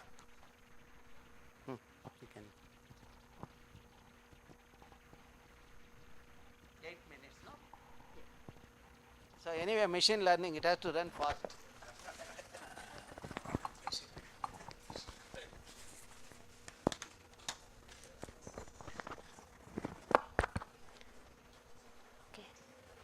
Good evening everyone. I won't be taking much time. I will be talking about machine learning based land use classification of different kinds of landscape using big data.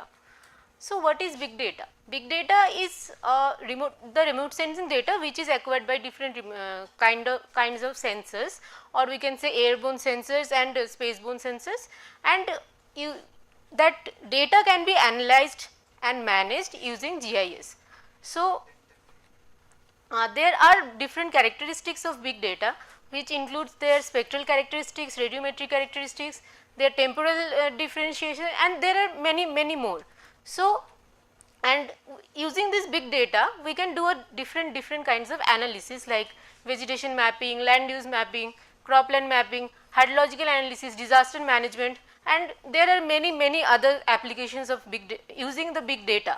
So this is a huge amount of data, right? To analyze this data and to process this data, there are multiple challenges.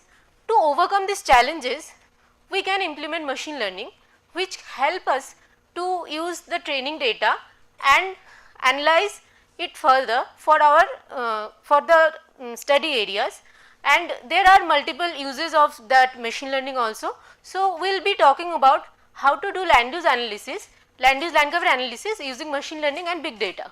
So, land use land cover analysis mainly helps us to quantify, monitor and understand the landscape, and finally to frame the policy for the betterment of the environment.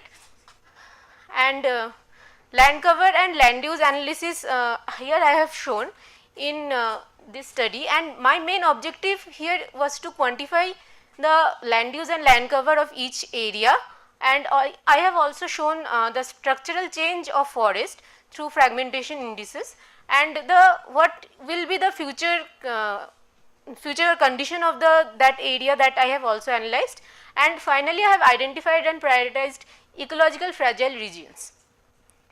For my case study I have taken 3 study areas.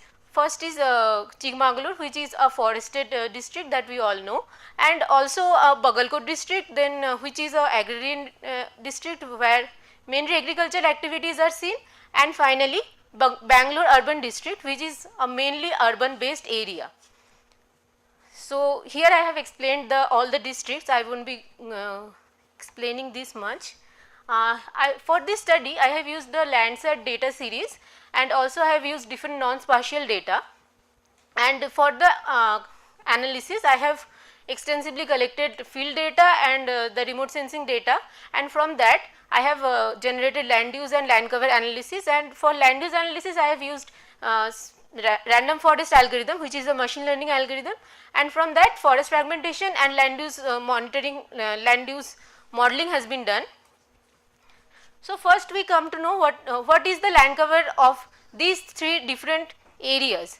If we check Chikmagalur, we can see in 1973 there was 95% vegetation cover, whereas it has decreased up to 88% in 2021. In the case of Bagalkot, we can see there is an increase in vegetation cover as there was an agricultural bloom in this area due to the formation of a dam, which we will see in the land use analysis, and in the case of Bangalore you can see due to rapid urbanization the vegetation cover from 15% from 84% in 1973 has been decreased to 32% in 2022. And then land use analysis has been done using random forest algorithm, which uses a number of decision trees and bagging and bootstrap aggregation, and Chikmagalur shows a rapid degradation of the forest areas, which has been replaced by the coffee and rubber plantations in the hills.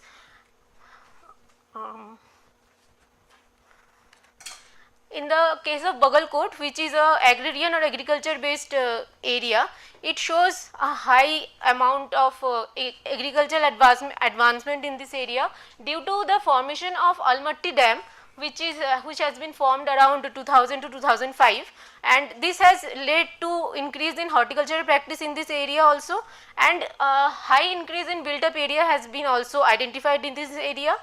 And if you can see this change of Bangalore urban district, you can see how it has converted from green to red. So it shows how the vegetation area has been all converted into built up areas, and we can see an urban concrete jungle in Bangalore. So now we will understand what is the effect of this land use change in forest, how the forest has been changed, and this analysis I have done using forest fragmentation indices. This shows that in all these districts there has been a continuous decrease of forest areas. In Chikmagalur, here if you see, there is from 80%, the decrease of forest is still 28% of interior forest, which is marked in green, and in case of Bagalkot the decrease is from 12% to 6%, which has been in half, and in the case of Bangalore urban there was 9% of interior forest in 1973, which has decreased up to 1% in 2022. Then if this trend continues to go, what will be the future scenario? To understand that, I have done the simulation of the areas using CA automata Markov model, where transition probability was calculated using Markov model and CA model was used to analyze the neighborhood. which shows that if this trend goes on, there will be continuous degradation of the forested areas of Chikmagalur and high increase in the horticultural practices which was going on by replacing the forest areas. And in case of Bagalkot, we can see that the deciduous and scrub forest, which is very minimum in this district, that will decrease very much. Like deciduous forest is only 30% in only 30%, which will decrease up to 0.7% if this trend goes on, and also scrub forest is 9% in current time, and this will degrade up to 5% in 2038. And if we see in case of Bangalore, we can see an increase of built up areas from 55% to 69% in 2038, and which will be in expense of the agricultural lands, because we know how the agricultural lands of outside Bangalore has been converted into paved areas. So this analysis helps us to identify the qualitative and quantitative values of the land, and this will help us to analyze the ecological fragility and to stop the degradation of that area. And the ecological fragility can be analyzed with biological, geological, hydrological and all the parameters of that area. For this study, I have used 6 themes, and under that I have used multiple variables.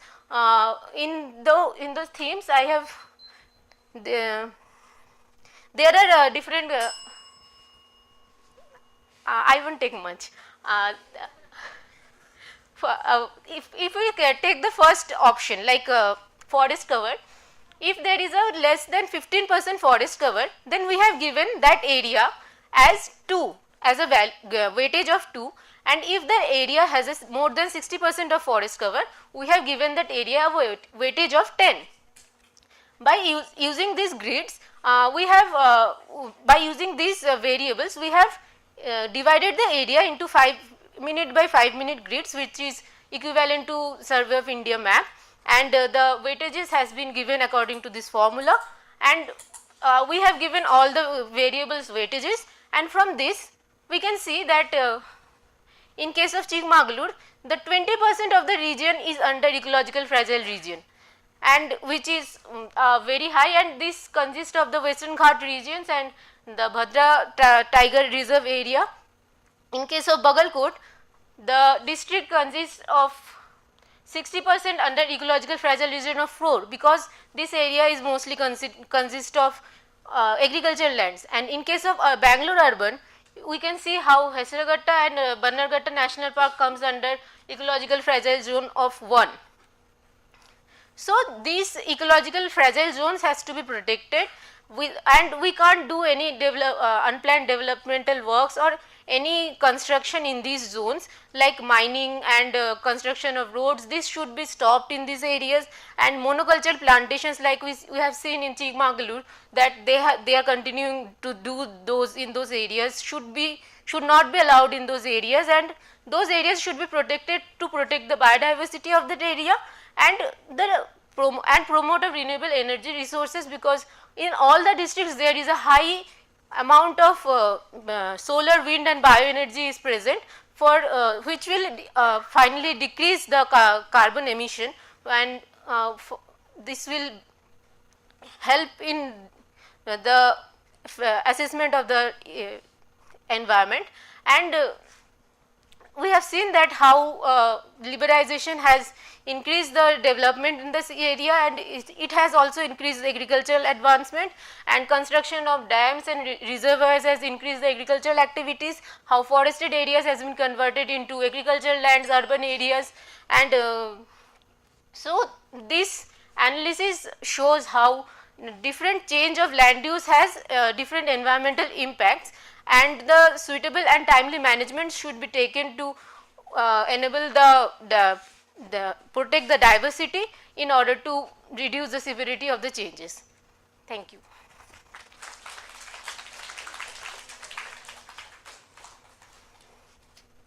Can take one question. Okay, we'll move forward. So next is by Paras. He looks like Shiva. morning I referred, no? So,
Good evening to all.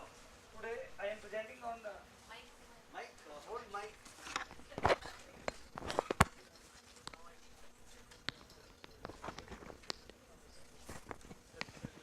Good evening to all.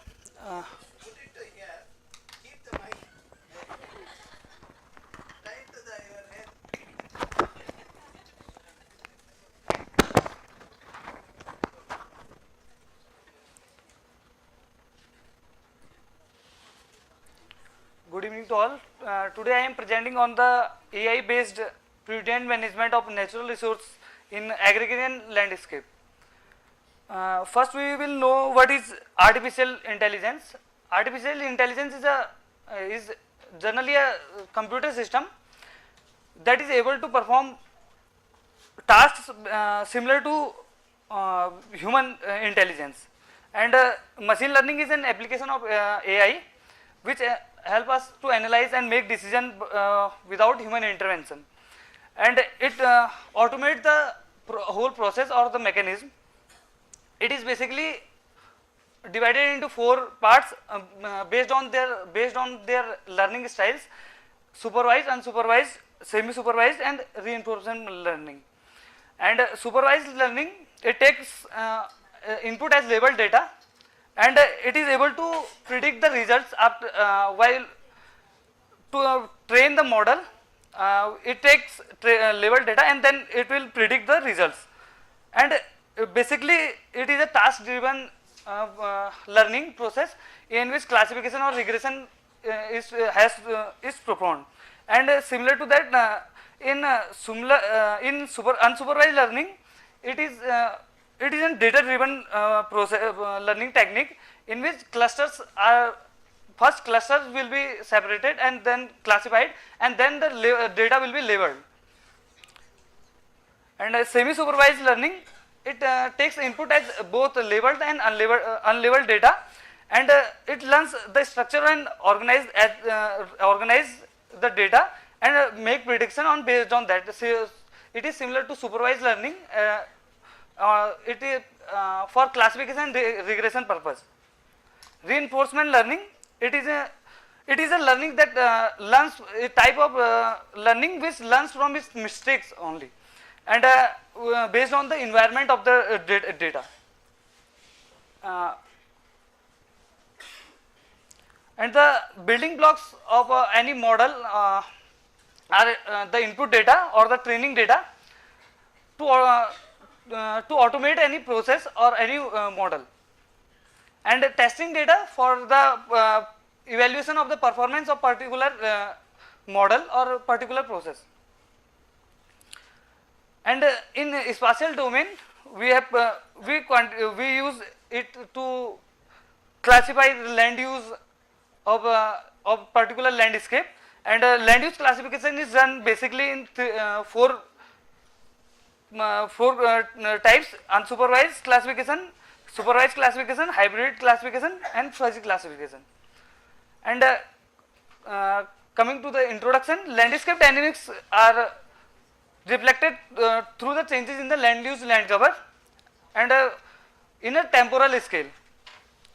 And land cover is basically the physical or biological cover over the earth surface, and land use is the land which has been used by human for its own purpose.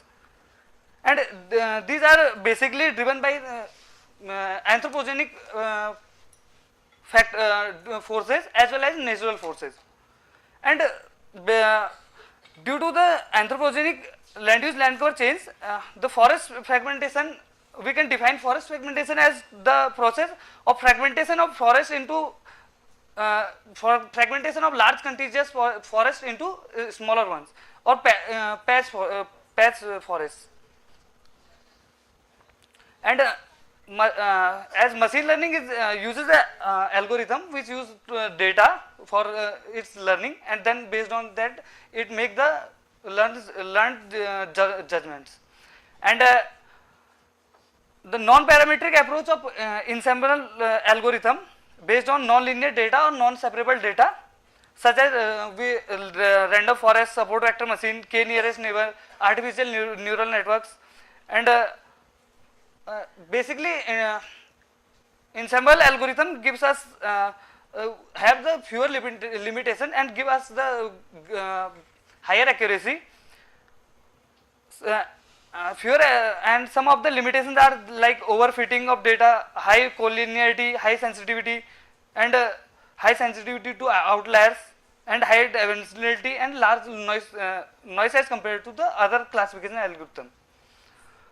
And for the prediction, CM-ARCO model is a robust approach in a spatio-temporal dynamics modeling of a particular landscape, and it comprises four basic algorithms, that multi-criteria analysis, microbe chain analysis, cellular automata, and multi-object land allocation to simulate the future trend of particular land use.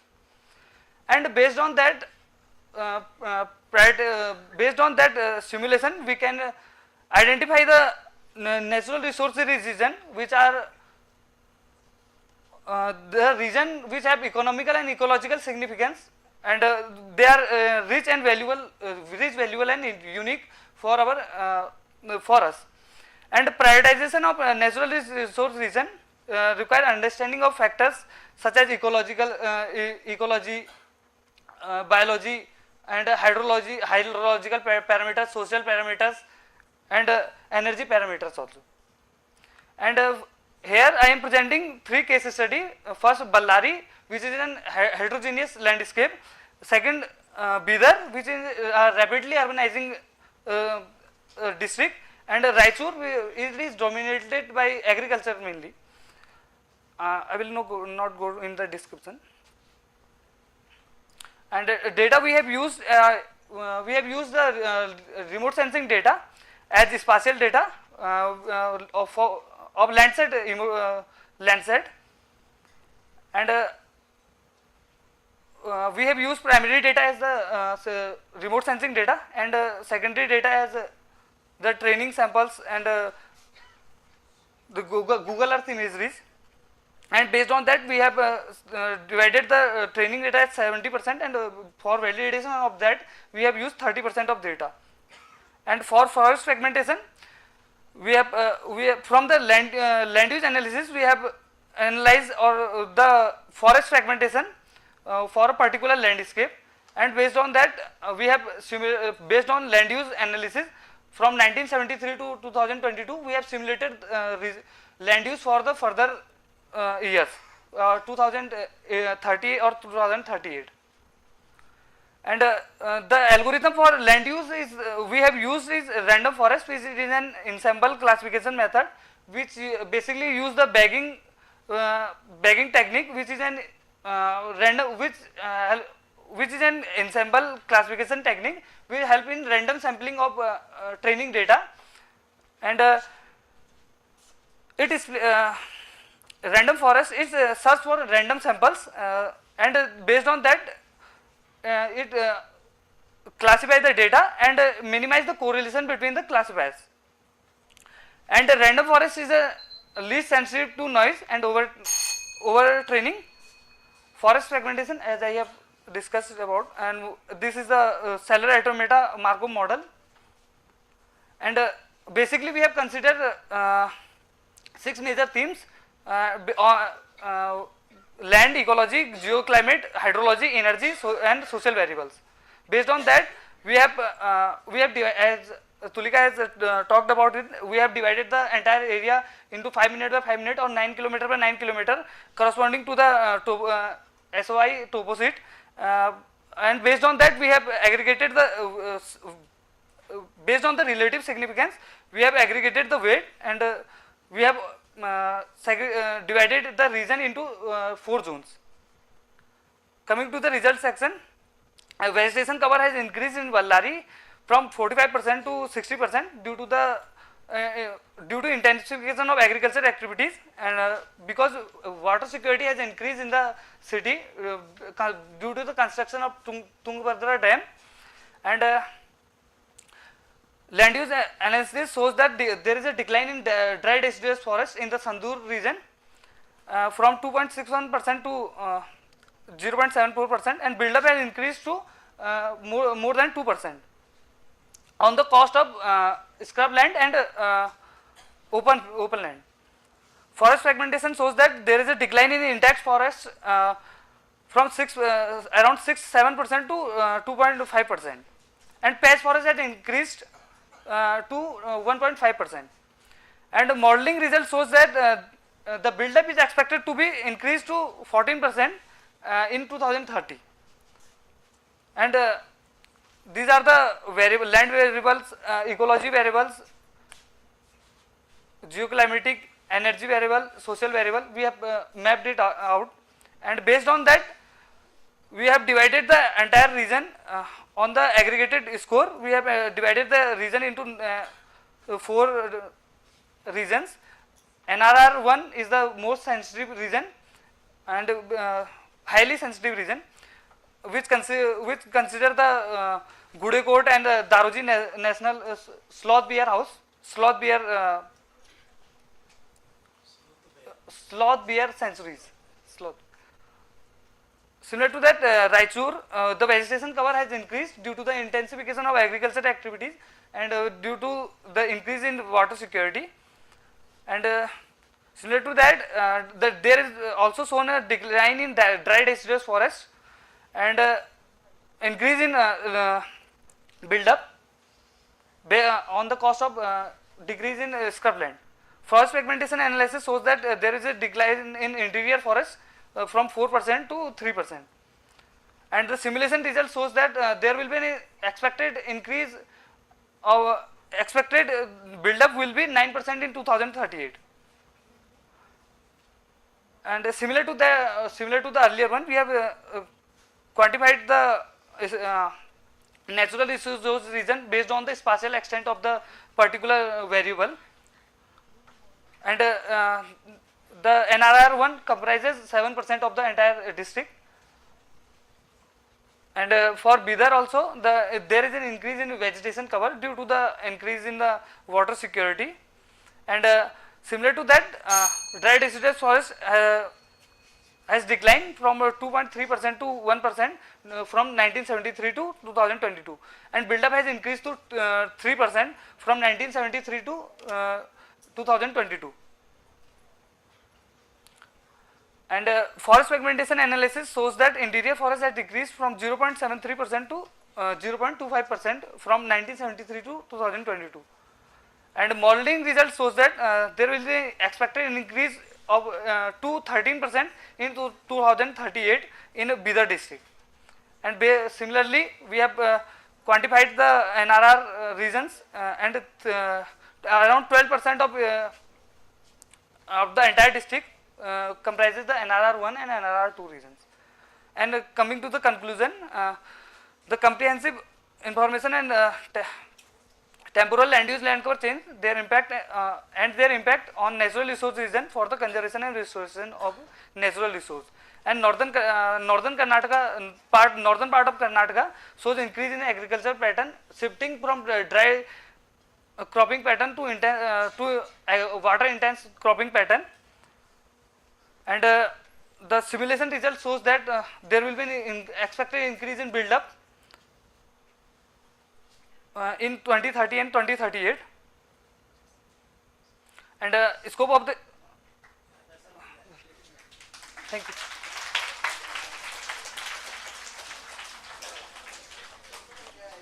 More claps than Tulika. Okay, we'll move to the next presentation. Before that, any of the youngsters want to leave, you can leave, okay? It is 7:30. Some of you might have come from very far off places. I know you are in Dollars Colony. Yeah, the girls who want to leave, please leave, okay? So there are 6 presentations, you can go.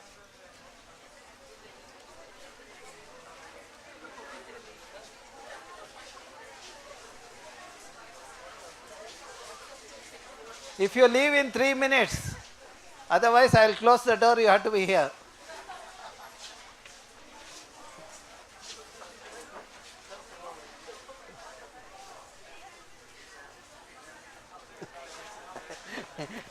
They are very happy. Yeah, sure.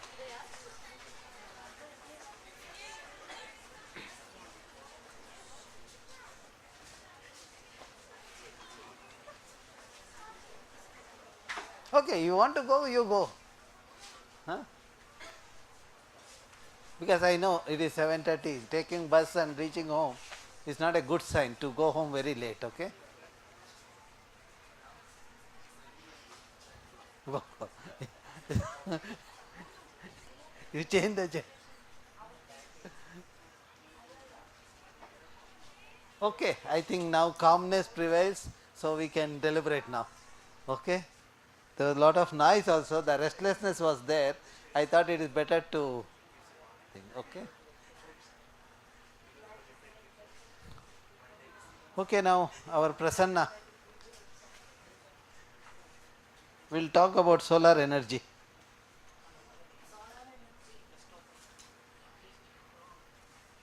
Prasanna is from UK. Uttara Kannada. Okay. What happened, Prasanna?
Duplicates.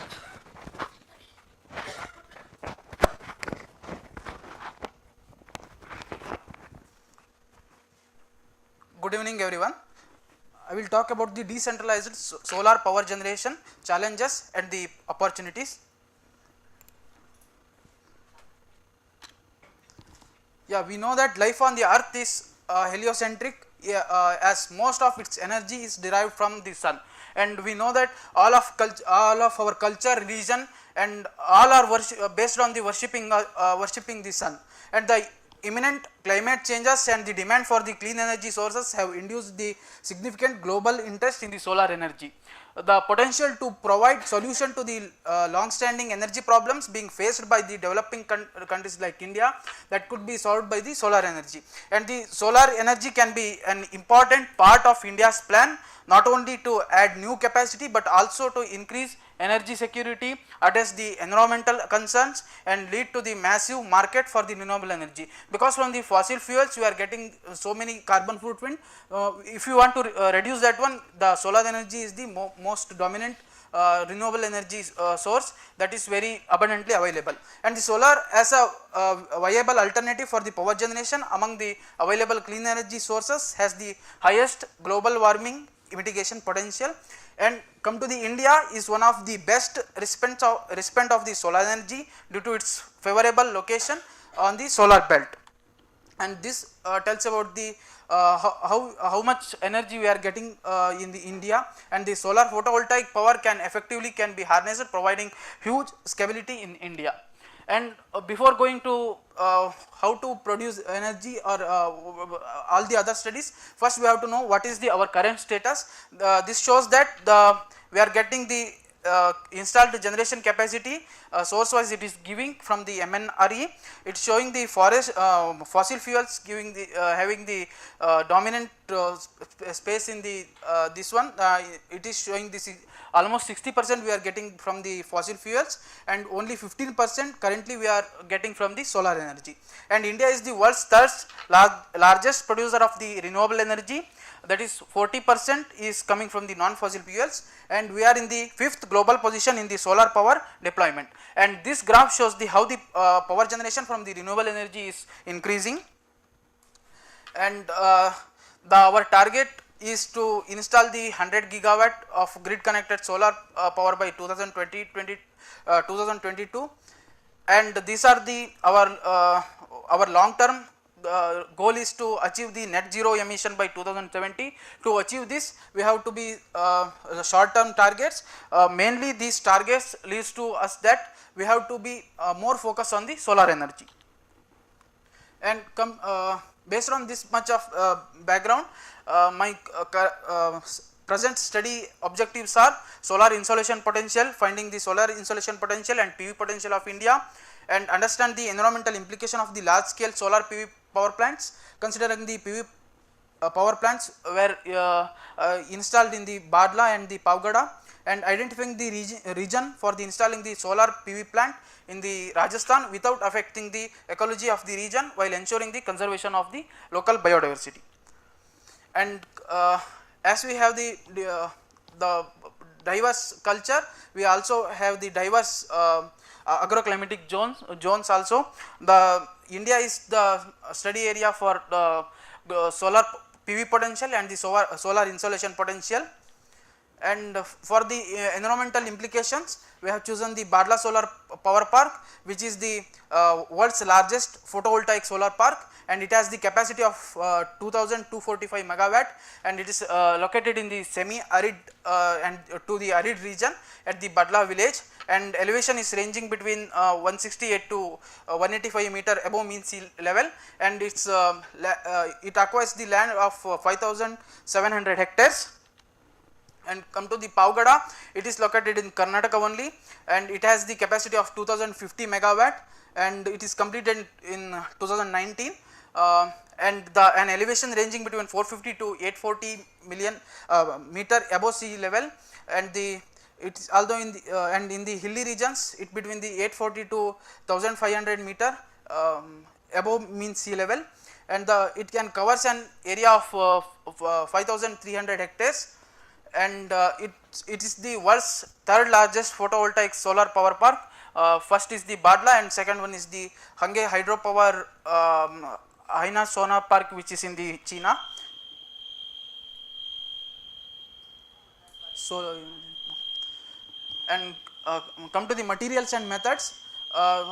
First we have to check the what is the solar insolation. Solar insolation is the solar radiation is we have to go out. Yeah, okay. solar insolation is the solar radiation is reaching the unit area in unit time with the consideration of the other variables like the duration of the sunshine and the temperature. Come to the solar photovoltaic potential, it means if we install one solar PV in the some region from the kilowatt peak PV panel, how much we are getting the energy as the electricity, that gives the solar photovoltaic potential. And for the solar insolation, we have taken the data from the NASA IISC monthly average global insolation data of 900 grids which covers the India, and it has the spatial resolution of 1 degree by 1 degree. And for the solar photovoltaic potential, we have taken from the global solar atlas. All the calculation are done by the solar GIS, and it has the spatial resolution of 1 kilometer by 1 kilometer, and the map production maps are generated with the help of geographical information system, that is QGIS, and the maps with the isoils for the solar insolations are produced. And for the land surface temperature and air temperature are calculated for the environmental to assess the environmental impacts of the Badla and the Pavgada. So this is the very frequently used or very successful method which is adopted earlier only. We have chosen that one only.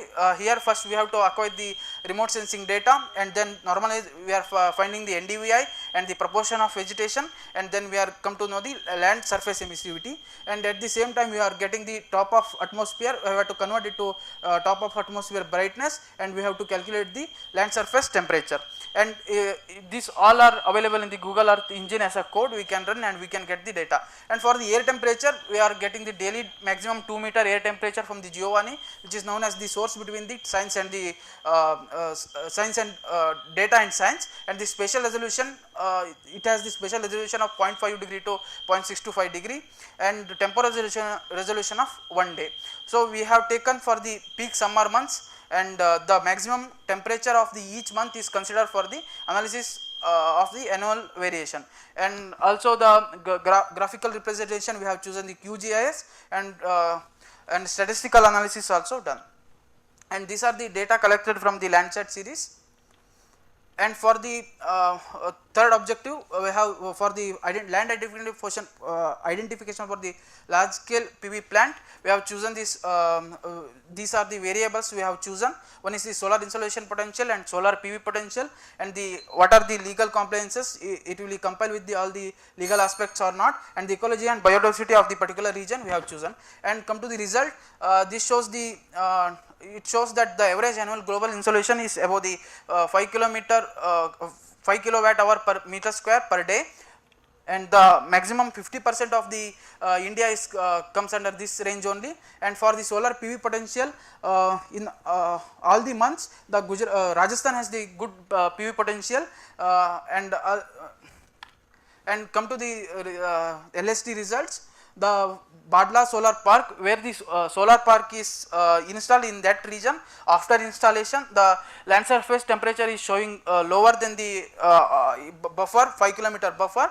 And in the same in the Pavgada solar power park, where the solar PV parks are installed, there the after the installation that region is showing the lower temperature than the buffer, 5 kilometer buffer. And come to the air temperature, although the air temperature is increasing, but it is not only in that particular region, it is also in the surrounding also increasing, not only in the PV region. And we did for the 3 months, all the 3 months showing the same result. And here the PV station is there, but all the but the location one is showing the higher temperature than this one. It shows that the temperature increase is not because of the solar PV. And the same result also shown in the Pavgada solar power park. Here also, although the from 2017 to 2022 the temperature, air temperature is increased, but all the locations showing the same scenario. And for the land identification, we have first go through the what is the extent of the lake. For that we have chosen, we have taken from the topography maps of 1:50,000, that is from the Survey of India, and we have come to know the how much area, and this one talked by the summer, and water spread area we have chosen. And finally we have identified the area for the solar PV power plant. and I will discuss some of the challenges. One is the weather is the major challenge, the variation in the weather that can be affect the solar PV, and the solar energy storage is expensive, and it use this lot of space that is associated with the environmental impacts also, and associated with the pollutions. And come to the opportunities, it boosts the local and the rural industries, and it accelerates the electrification of the rural area, and we can get the 24/7 electricity for the industries, and we can India becomes the energy independency, and job opportunities and environmentally positive impacts are, it can reduce the emissions and discrimination of the degraded land, and in the solar energy we have less air emissions, and the reduction of the required transmission lines for the electricity grids, because the electricity grids and the transmission lines also requires the forested area. And come to the conclusion, study shows that nearly 58% of the country receives the annual average global insolation greater than 5 kilowatt per square meter per day, and LST is showing the lower in the PV region, and air temperature is, there is no significant variation, and we have found the 6,475 hectares of land for the large scale PV installation in the Rajasthan. Thank you. Thank you. Okay, any questions? Yes. We want to know what is the life of a solar panel, and after its expiry, how do we dispose it of? What are the disposal problems? Any study made in this direction? Sir, we have not done, but earlier it is done, so many life cycle assessments are done, sir. They can dispose that one and they can use that one also. Actually, there are technologies are evolving now. There is a reuse of the thing. You know, you can recover some of the panel this one and reuse that. So that is happening. See, and almost 10 years. At one end, we need to come up with the alternative to the fossil fuel based thermal this one. Compared to that, carbon footprint is lower in this. There are slight challenges are there. The life is around 25 years. That's what is the thing. And oh, well, that's they have special. used it for the window panel and such this one. It gives a soothing effect. Yes, that's true. Cooling effect. It can be reused. No, that's what various people have come up with the thing, and probably the youngsters in this forum also can think on this aspect. Yes. Yes. Wait, your voice is not. Sir, I want to know whether can we store solar energy and transfer from one region to another region where there is a need. Solar energy, what we do is, you know, fortunately or unfortunately, sun is available only from morning 8 o'clock to evening 4 o'clock. Okay? Yeah. What happened? Sorry? No, that next you do it. I am answering. No? So, what we are suggesting is, whatever the electricity generated, in a grid you can, this one, there is something called net metering. Okay. Suppose if you, earlier, it was, when I was in the committee, I had pushed it for 9 rupees 54 paisa. You know, the many organizations got a benefit of that. Now the value price has come down to 2 rupees, some 36 paisa or something like that. And to answer the storing the electricity, because most of the industries function in the during daytime. During daytime itself, most of the fellow don't work. How do you expect the industries to work in the night? No, sir. In monsoon, we get very little. No. See, that July is the only month there is a this one, but that is where hybrid technology one should have. So that is what we have proposed. In a place, in some of the regions, you can have the hybrid of solar and wind. Some of the places you can have the solar and the bio. See, having these technologies is better than using the fossil fuel based this one thermal energy thing. Okay. Yes, sir. Just I want to know whether can we store it. No, the batteries are evolving. So lithium batteries, people have. Yes, there are this one. See, that is where the research goes on. See, once when we develop, there are some challenges. Then we come up with the solution. Sure, sir. It is not. We will not criticize and sit in front of the TV. We move to the next phase. Okay. Just I want to. Thank you, sir. Yeah. Thank you. So now we will move to the next, Dr. Sara. Yeah, you can take this.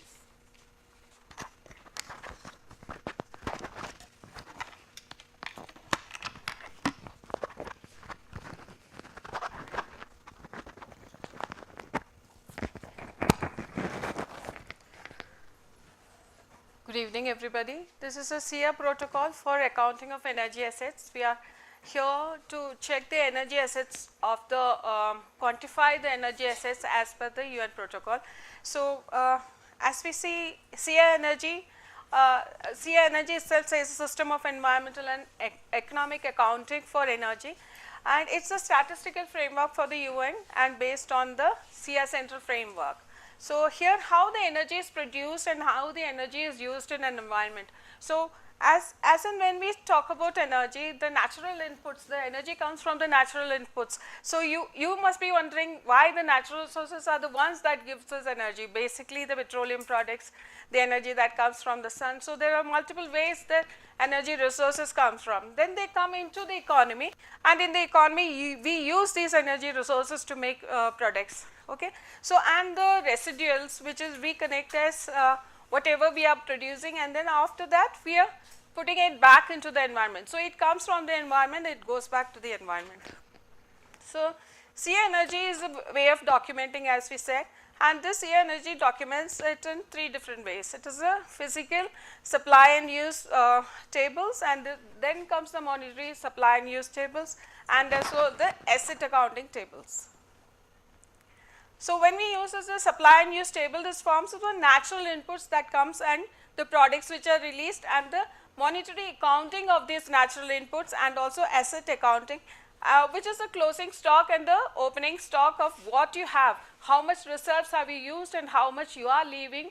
So, that actually accounts for the availability of the natural resources which are going to be there.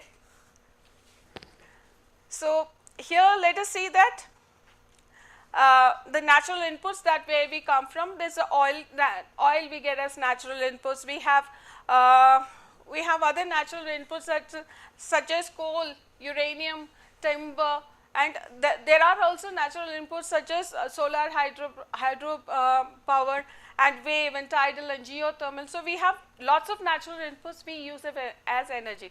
We may not be understanding this, but these are our natural resources. And these natural resources are just coming from the natural nature, and then we are using it for industry as energy purposes. So, different industries use it in different ways, and we have a way of connecting this. The product has to be, if the product is a standard international energy classification, we have to classify under this IISC, and also industry classification is industry has to be classified under SIA protocol in IISC. And these are the sections in which the agriculture comes under section A, section B the mining comes under it, the section C the manufacturing comes under it. So, it is section wise divided, and we have to quantify the energy which is coming from the agriculture, from the mining into these sections. So, once it comes out, like we get crude oil and then we put it in our refineries and it comes out as diesel or petrol. So, how does it run inside an industry is how it is projected here.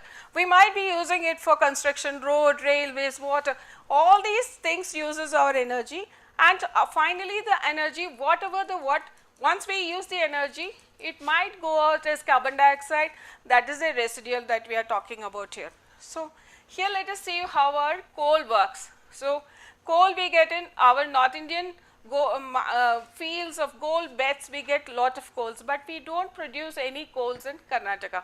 So, that is one of the understanding that we should have. And the Raichur thermal plant has 1720 megawatts of installed capacity, and in that installed capacity we can see that because of the COVID year, the second 2021 we have very less use the million units that which we have been producing has come less, and also the coal consumption in thermal plants has also come down. You can see the coal consumption which is coming down. So, this Raichur plant has 1720 megawatts of installed capacity, Bellary has 1600, and also Yalamaris also has 1600. So, with these coal plants we are making generous electricity in Karnataka. And once we have this coal, the residuals are coal residuals are like it goes into the environment as fly ash and things like that. So that is caught up by the cement industries and things like that. So they use it as their raw material. So how this energy is getting from the environment used in the industry, and it goes back to the environment back again as carbon dioxide and the as raw materials for other industries. So now we are looking at the state of Karnataka. We just have a general look at the state of Karnataka. We have a total land area of 1.91 lakh square kilometers, population of 61.13 million people, and the density of 319 square kilometers. People so much of density we have. Out of this, 61% of us live in rural areas again, and we have 31 districts. Karnataka is a huge industrialized state of the government of India. So we have IT/BT sectors coming in, we have aerospace, we have drugs and pharmaceuticals, we have n number of companies which are coming up who needs a great amount of energy. So as we say GSDP, so I was talking about GSDP here, Karnataka is pointing out as 8.8% of GSDP to the national GDP. And also when we look at state, Karnataka state has an average per capita income is much more than the national average. As you can see, it is 2,78,786 compared to 1,50,000 of the national average. So our state, as we call about it, we have much more per capita income as an average national state. So once we look at the energy which is created in Karnataka, what's the amount of energy which is created? Here we also have energy which is created more through renewable energy. So the shift is seen here very prominently, because you see the megawatts of solar which is installed 7,556. So in this we see that the general megawatt capacity that we are adding no more is stated as thermal. Now we are shifting to renewable energy. So Karnataka has a great amount of, search study itself has shown that there is a great amount of solar installation in Karnataka for solar installations, which is carried on for the, when we look at the installed capacity here, most of it comes from solar only. Already we have started tapping the solar resources. So here Karnataka is the 4th biggest state with which has installed capacity. As the installed capacity can be seen here country wise, as a nation we have the coal, as 53% of coal is still used in India for the major part for energy needs. Here also the private sector is the most important sector which is coming up and giving us this energy, which we have to see that. So why the private sector? The private sector is in renewable energy, as you can see here. This side of it, the renewable energy section, you can see that there is a private sector which is coming up. So we have to see that now we are pushing towards renewable energy, and the private citizens are the ones who are coming up and providing us with much more of the energy. So here as Karnataka, let us take a look at the Karnataka, the way in which we use our energy.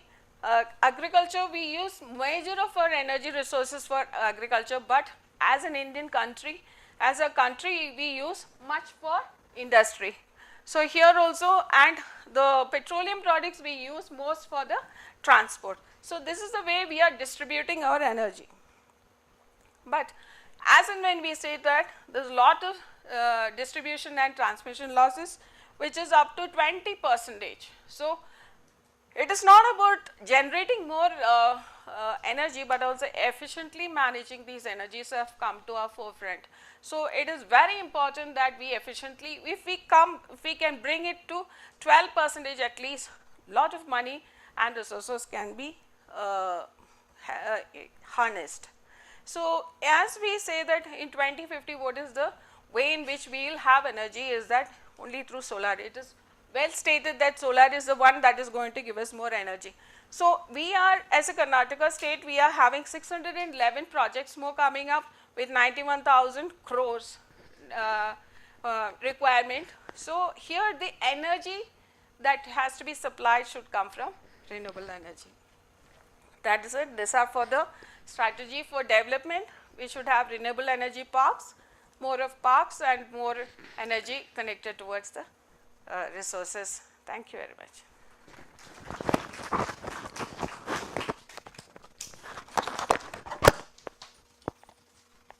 Okay, any questions? Regarding this per capita income, what's the source of per capita income in India? Yeah.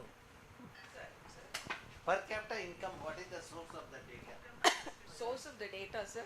So it is in all government portals you get it. It is there. Yes. So it has been most of some lakhs. I thought it is in some thousands. That is per capita. Per person it's only few lakhs now. Few lakhs per person. Per year. Per year. Few lakhs is the income. Yes. No, now the minimum income itself is 8 lakh per year they have done, no? Minimum income category, those who get less than 8 lakh only the minimum income category comes. So it has changed now. Earlier it used to be Poverty yeah. also has risen. Yeah, now poverty is right. Yeah, we'll move to the next presentation. Ravi Shankar. It's there. Mic is there. You want this? Go fast, man. Time counts.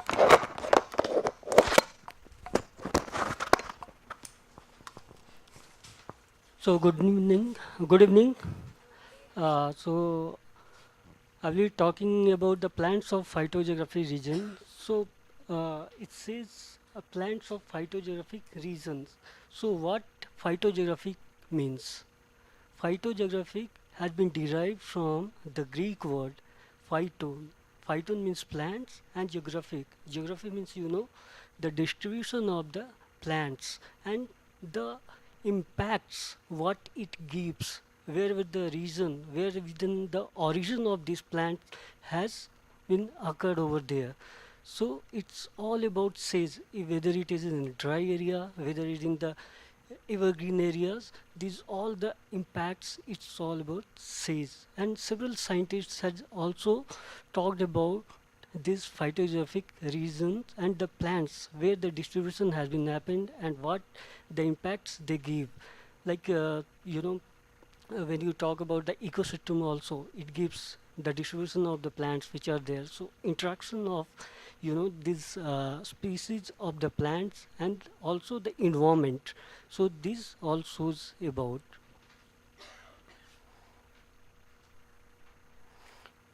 Yes, so it's already said about the geography mean distribution or botanical geography that is concerned with the geographic distribution of the plant species and their influence on the earth surface, as you said. So and also it's concerned with all aspects of plant distribution from the controls of the distribution of individual species ranging at both and large scales to the factors that govern the composition of the entire communities and the flora. It's not about the one species all talked about, the distribution of the species which has happened all the places, all the entire universe where it is there.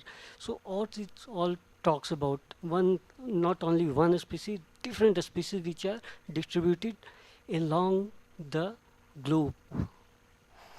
So no, that's as I said, the different scientists had put their aspect on the phytogeographic region. So phytogeography is the study of the distribution of the plant species in their habitat and the elucidation of origin and the history of the development of the flora, how they have evolved or the origin of these species had occurred. So like Krazat in 1952, he said that phytography is the study of the migration and the evolution of the plants in time and the evolution, how the evolution and the in the time they have the migration of the species which has also occurred.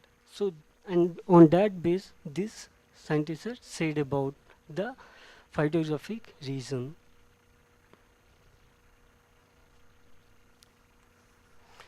So the objective of the study is the plants of phytography regions of India and ecological services of the plant, like what are the species of the plants are there, like dust suppressing plants, noise suppressing plants and the flood tolerant of the plants. And the study, as I said, that phytography regions of the India.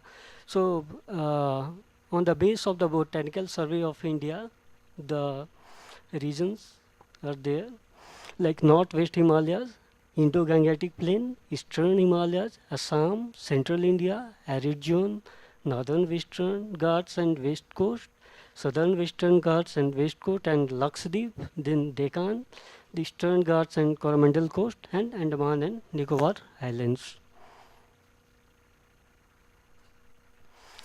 So the northwest Himalayas, the hills region of the western Himalayas, this consists of the three states, that is Jammu Kashmir, Himachal Pradesh and Uttaranchal.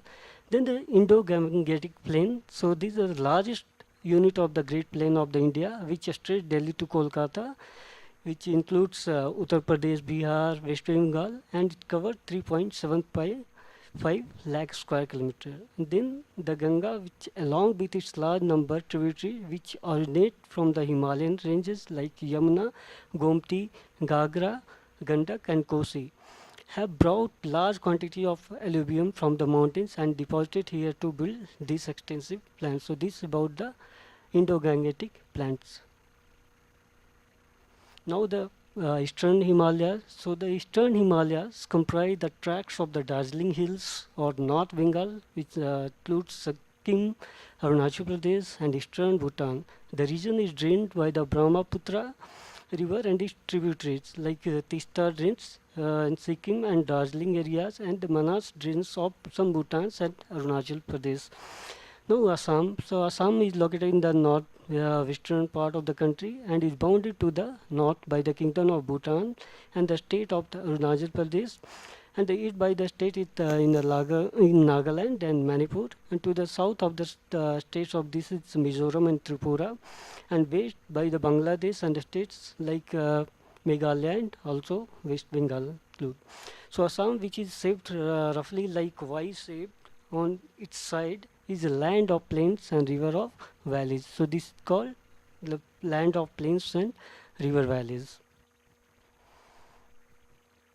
So the Central India is loosely defined region of India. That means no clear definition has been given to this Central India, and this includes Chhattisgarh, Madhya Pradesh, which are including almost, which defines, it can be considered as this Central India. Like some of the other definition also has been taken, like Northern India is central in the west axis, so which lies in the east or west axis is also considered as Central India. So thus the Central Zonal Council set up by the Indian government includes both these states like Uttar Pradesh, Uttarakhand to the north, and the last taking the region to the border with Tibet and China in the Himalaya. Then the arid zone. So the Indian hot arid zone covers an area of 30.7 square and 12% of country's total geographical area in a state which like Rajasthan, Gujarat, Punjab, Haryana, Maharashtra, Karnataka and Andhra Pradesh. This all to the arid zone. So the northern Western Ghats and West Coast. So the Western Ghats known in India as the Sahyadri Hills, and what you can know what the square kilometer is, that 1,60,000 square kilometer chain of the forested mountains which runs 1,600 kilometers, which are parallel to the India's western coast from Gujarat to southern Kerala on the faulted western edge of the Deccan Plateau between 30 and 50 kilometers inland from the Indian Ocean, and the range in which the average height is 1,200 meter form a physical and climatic barrier between coast and interior, interpreted only by the small Goa gap between the Maharashtra and Karnataka, and the 30 kilometer, that is Palghat gap between the Nilgiri and the Anamalai hills in Kerala. Then the southern Western Ghats, West Coast and Lakshadweep. So the coastal region between Goa and Kanyakumari is termed as the southwestern Ghats, and it is also known as Sahyadri in Maharashtra. So Lakshadweep is a union territory of India, and Lakshadweep is an archipelago of 12 atolls, 3 reefs and 5 submerged banks with a total of about 39 islands and islets.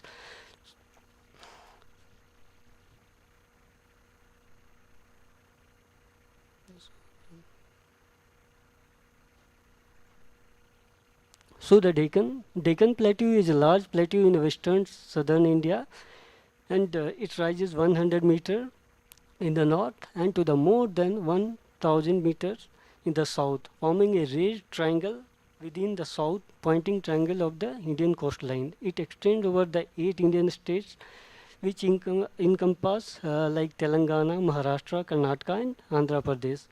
Then Eastern Ghats and Coromandel Coast. The Eastern Ghats are discontinuous range of the mountains along India's eastern coast.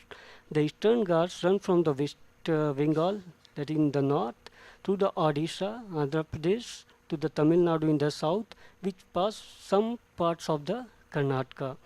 The Coromandel Coast in the southwestern coast region of the India subcontinent, which is bounded by the Utkal plains to the north, the Bay of Bengal to the east, and the Kaveri Delta to the south, and the Eastern Ghats, which is in the east, which extend over an area of 22,800 square kilometers.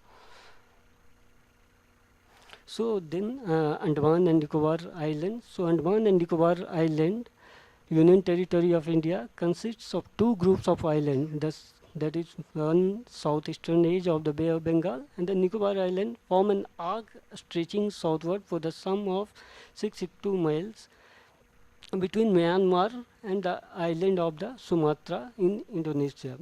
So the arc constitutes the boundary between the Bay of Bengal to the west and the Andaman Sea to the east.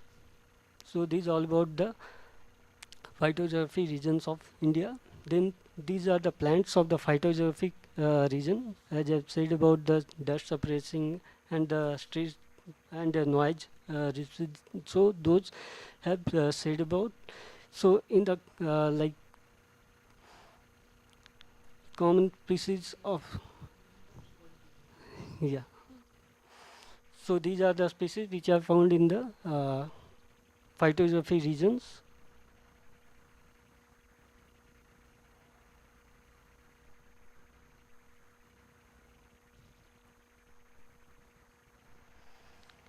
So now the ecological services of the plants, like dust suppressing plants. So the dust suppressing plants, dust deposition in the different plants are due to the fact that different plants are acquired different morphological features apart from these factors, like phyllotaxy and leaf shape, plant height. So yeah, yes, yeah. So just imagine, suppose some plants are there which has been grown over there, which has no gap into this. So suppose some noise will come, so how it will give the barrier? How it will give the barrier? And some of the plants which has been grown, which giving some gaps. So what will happen into this? Whether this which has grown along with that, or whether this species which has given more gap.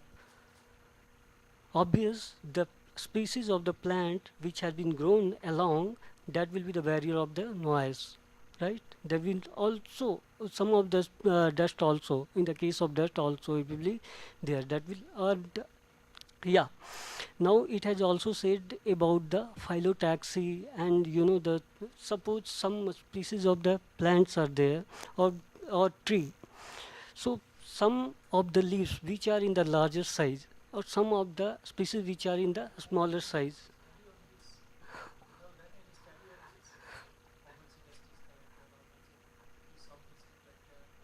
Mm, yeah. Okay, so this all about the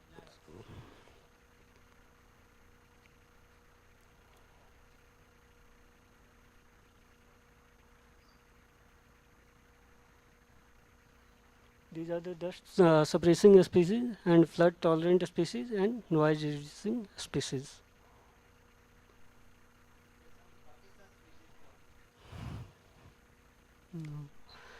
So it concludes that phytography is concerned with all aspects of the plant distribution, and the dust deposition in different plants are due to the different morphological features like the phyllotaxy, leaf shape, plant height, leaf texture, presence or absence of the hair, stomatal frequency are related to the efficiency of dust. Okay. Okay, thank you.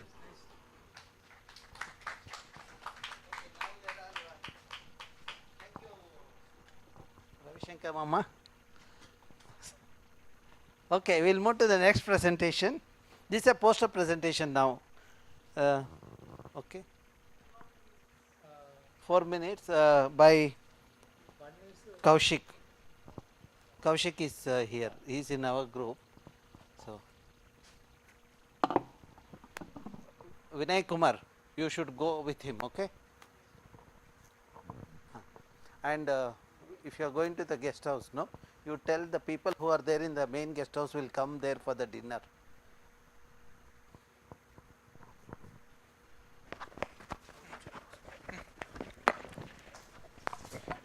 Good evening all.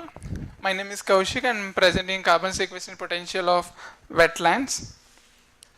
So basically carbon sequestration is a phenomena of capturing and storing the carbon dioxide, and the term wetland means it is a unique ecosystem where the soils are saturated with water partly or permanently throughout the year. The objective is to understand the carbon dynamics in ecosystem. The importance of ecosystem is that it provides the various ecosystem services like provisional services, regulating services, and also the cultural services. Biomass estimation. The biomass estimation is one of the key step in estimation of carbon. So in this wetland ecosystem we will be having catchment area, command area, and also the wetland. The catchment area and the command area comes in the terrestrial ecosystem, while the wetland comes in aquatic ecosystems. So basically the sampling method that is employed is transect cum quadrat sampling method. If it is the large area, if it is a small area, we will go in the census method. Estimation of the terrestrial biomass. The estimation of terrestrial biomass is mainly based upon the land use like forest, scrub, agricultural, horticultural lab. In case of tree biomass, we estimate the height and the width of the tree, and by which we will estimate the biomass. And similarly for shrubs, in case of herbs, we will harvest the herbs within the sampling plot and then we will estimate the dry biomass. Coming to aquatic biomass, we will be having algal productivity estimation, where we will sample the we will sample the water sample using a plankton net for every 4 to 5 hours for a week, and estimate the dry biomass of the algae. And coming to the macrophytes, in terms of species wise, we will harvest the macrophytes within the sample plot, and its dry biomass is estimated. So coming to the carbon sequestration, the estimated biomass is multiplied with 0.5%, which means 50% of the biomass is a carbon. And in order to estimate the overall carbon, we will use summation of carbon terrestrial, means the amount of carbon present in terrestrial ecosystem and the carbon present in the aquatic ecosystem, which gives the overall carbon sequestered in the wetland ecosystem. So overall, the wetland ecosystem aids a wide variety of ecosystem services, and with increasing global warming and with the help of estimating the carbon in the wetland, it's enable us to understand what is the services that a wetland could help in mitigating the climate change. Thank you. Thank you, Kaushik, for a good job. So now we will move to the next presentation, the Gayatri Naik. Okay, Vishnu I didn't see. Vishnu. Vishnu is sitting in the last row. Yeah. Come Vishnu, careful. He went down.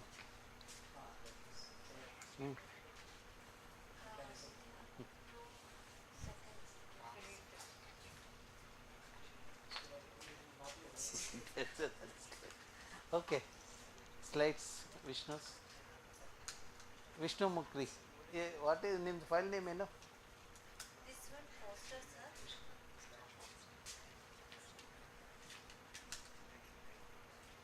Nalak Nimsha Vishnu.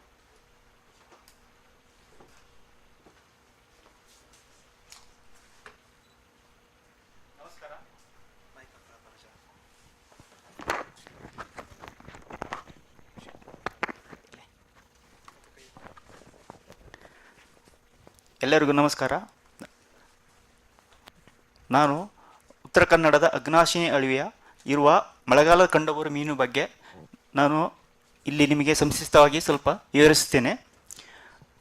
ಹೊಸದಾಗಿ ಉತ್ತರ ಕನ್ನಡದ ಜಲ ಜೀವನ ನದಿ ಮತ್ತು ಅಗ್ನಾಶಿನಿ ಎಂದರೆ ಪಾಪ ತೊಳೆಯುವ ನದಿ ಎಂಬುದು ನಂಬಿಕೆ ಇದೆ. ಸಿರ್ಸಿ ಸಂಕರ ಹೊಂಡದಿಂದ ಇದು ಉಗಮವಾಗುತ್ತದೆ. ಕುಮಟಾ ತಾಲೂಕಿನ ಅಗ್ನಾಶಿನಿ ಅಳವಿಯಲ್ಲಿ ಅರಬ್ಬಿ ಸಮುದ್ರದೊಳಗೆ ಸಂಗಮವಾಗುತ್ತದೆ. ಸುಮಾರು 200 ಕಿಲೋಮೀಟರ್ ಪಶ್ಚಿಮ ಘಟ್ಟದ ವಿವಿಧ ಅರಣ್ಯ ಪ್ರದೇಶಗಳ ಅರಣ್ಯ ಪ್ರಕಾರ ಸಾಗಿ ಕೊನೆಗೆ ಕುಮಟಾ ತಾಲೂಕಿನ ಅಗ್ನಾಶಿನಿ ಎಂಬ ಅರಬ್ಬಿ ಸಮುದ್ರಕ್ಕೆ ಇದು ಸಮುದ್ರ ಸಂಗಮವಾಗುತ್ತದೆ.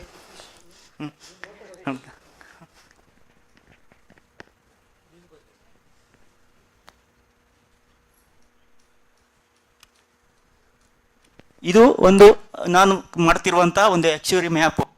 ಇದು ನಾನು ಇಲ್ಲಿ 8 ವಿಲೇಜನ್ನು ಈಗ ಕವರ್ ಮಾಡಿದ್ದೀನಿ.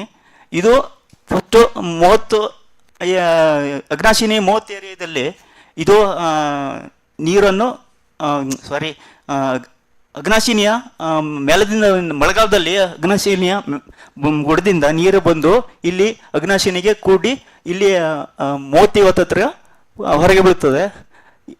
ಇಲ್ಲಿ ನೀರನ್ನು ಇದು ಮೋಶರ್ ಸಲಿನಿಟಿಯನ್ನು ನೀರಿನ ಸಲಿನಿಟಿಯನ್ನು ತುಂಬ ಮಳೆಗಾಲದ ನೀರಿನಲ್ಲಿ ಸಲಿನಿಟಿಯನ್ನು ತುಂಬ ಕಡಿಮೆಯಾಗಿರುತ್ತದೆ.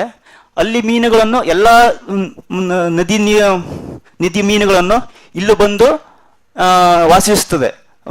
ಮೇಲ್ಗಡೆದು ಎಲ್ಲ ಮೀನು ಬಂದು ಇಲ್ಲಿ ನದಿ ಮುಖದಲ್ಲಿ ವಾಸಿಸುತ್ತದೆ. ಆ ನೀರು ತೋರಿಸಿಗೆ ಆ ಮೀನುಗಳನ್ನು ಬಂದು ಇಲ್ಲಿ ಉಳಿಯುತ್ತದೆ. ಅಲ್ಲಿ ಸುತ್ತಮುತ್ತ ಪ್ರದೇಶದಲ್ಲಿ ಬಹಳಷ್ಟು ಆಹಾರ ಇರೋದ್ರಿಂದ ಅಲ್ಲಿ ಮೀನನ್ನು ಅಲ್ಲೇ ವಾಸ ಮಾಡಿ ಅಲ್ಲೇ ಮೊಟ್ಟೆ ಇಟ್ಟು ಅಲ್ಲೇ ಮರಿಯನ್ನು ಬಿಟ್ಟು ತನ್ನ ಪುನಃ ಸಾಲ್ಟ್ ವಾಟರ್ಗೆ ಬಂದರೆ ಅದು ಪುನಃ ತನ್ನ ಜಾಗಕ್ಕೆ ಹೋಗಿ ಮತ್ತೆ ಪುನಃ ಫ್ರೆಶ್ ವಾಟರ್ಗೆ ನೀರಿಗೆ ಹೋಗ್ತದೆ. ಮತ್ತು ಈ ಸಾಲ್ಟ್ ವಾಟರ್ ಮೀನು ಏನಿದೆ ಅಲ್ಲಿ ತುಂಬ ಉಳಿದು ಅಲ್ಲಿ ಅದು ಸಾಲ್ಟ್ ವಾಟ್ರಿಗೆ ಮೀನನ್ನು ಮರಿ ಇಟ್ಟು ಅಲ್ಲಿ ಎಲ್ಲ ಫುಡ್ಡು ಚಲೋ ಚೆನ್ನಾಗಿ ಫುಡ್ ಸಿಗುತ್ತೆ. ಅಲ್ಲಿ ಮ್ಯಾಂಗ್ರೋ ಏರಿಯಾ ಇದೆ ಮತ್ತು ಗ್ರಾಸ್ ಏರಿಯಾ ಇದೆ ಮತ್ತು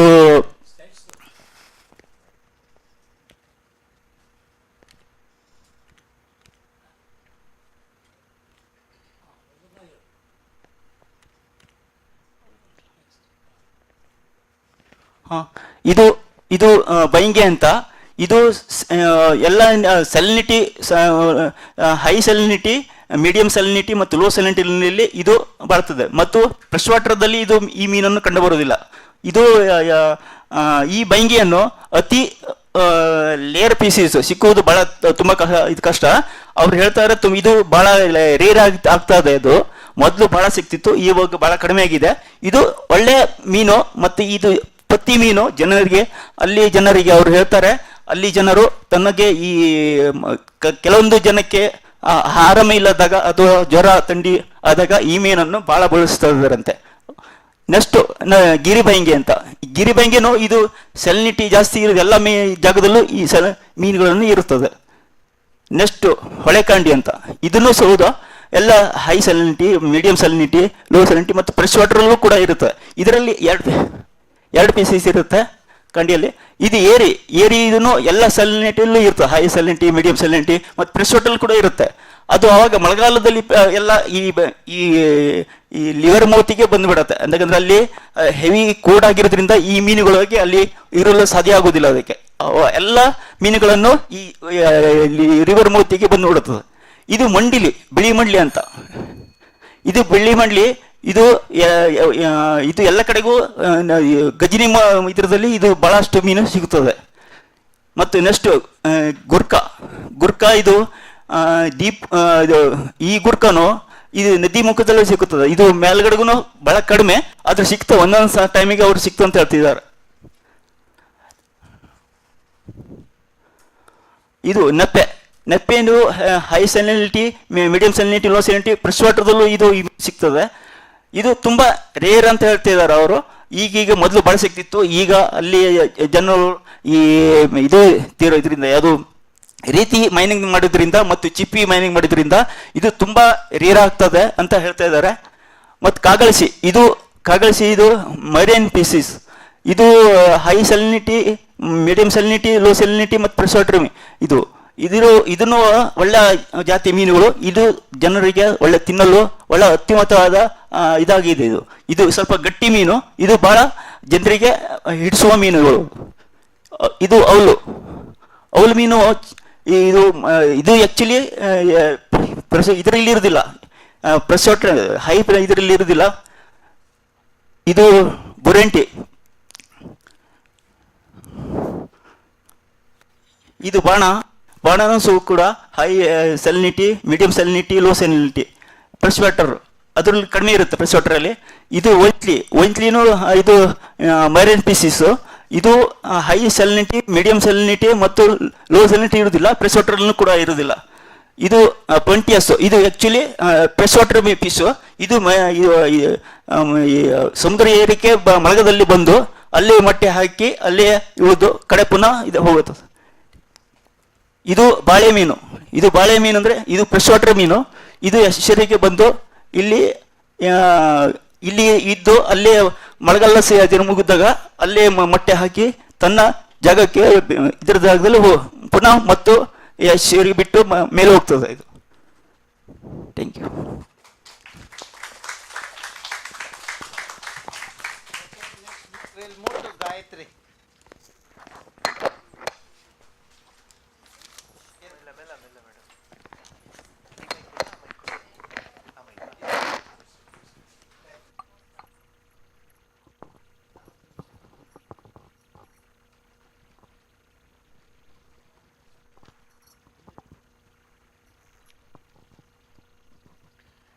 Good evening, everybody. My name is Gayatri Naik. I made a study on Gonda community of Bhatkal Taluk, Uttar Kannada district. Gondas are the small in community. They are originally found in forest villages, and now they are spread all over the taluk. And Gondas are educationally backward, and they are mainly were small forest. They were small farmers engaged in cattle keeping, forest product collection, etc. With the spread of education, they are joining different jobs, small business, etc. We studied Gondas are living in 16 panchayats of Bhatkal Taluk. We concentrated mainly Marukeri, Talanda, Tengingundi and Kuntwani Panchayat. The natural forest of Bhatkal Taluk is evergreen and semi-evergreen. Gondas grow small scale rice, sugar and groundnut and vegetable crops and horticulture crops also they are growing. And Gondas have interesting method of grain and rice storage using paddy straw called mudi and hemudi. Hunting also was the part of their tradition. They are also doing fishing for their home needs. For hunting, they are used different methods like rope nose nets, guns, fish basket trap, use of plant fish poison. Now they are not doing hunting. They are fishing in small stream, rivers and to catch the fishes. They are also prepare storage items like akimdi by using paddy straw, baskets by using bamboos, cane, teleport palm leaves and mats using pandanus. Gondas have many festivals. Most of the festivals are related to environment. Like Bhumi Puja is a worship of Mother Earth farming, before farming. Gadi Habba is related to border puja. Sugi Habba is a harvesting festival. And Gondas have traditionally many people practicing Nati Vaidya. I have interviewed some people's traditional, they are practicing the traditional medicine. These are the peoples I have interviewed, and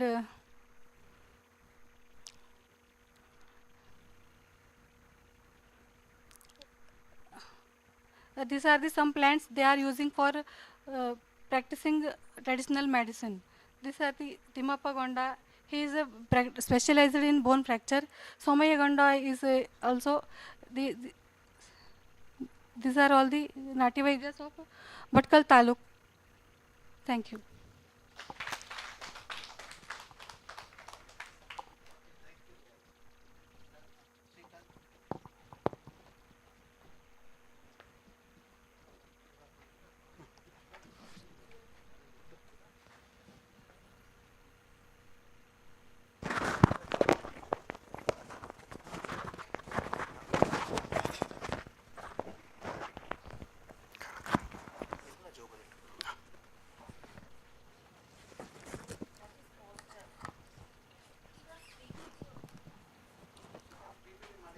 ಮಾಡಿದಂತೆ PPT ಇದೆ.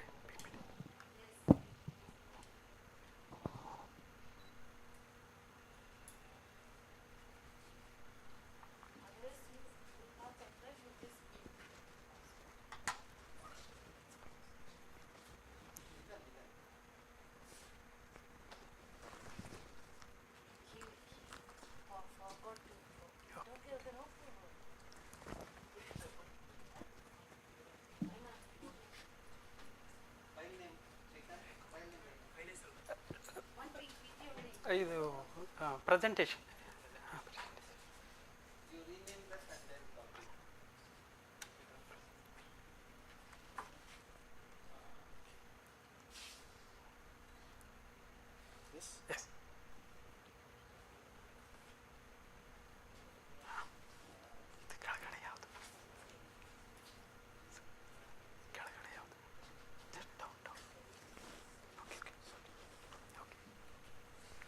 ಎಲ್ಲರಿಗೂ ನಮಸ್ಕಾರ.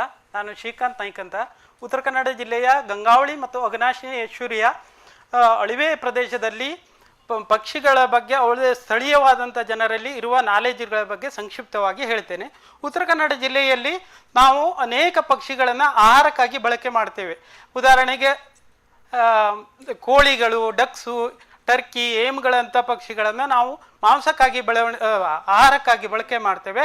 ಅವುಗಳ ಗರಿಗಳನ್ನು ಅಲಂಕಾರಿಕ ವಸ್ತುಗಳಾಗಿ ಬಳಕೆ ಮಾಡ್ತೇವೆ. ಅನೇಕ ಪಕ್ಷಿಗಳನ್ನು ನಾವು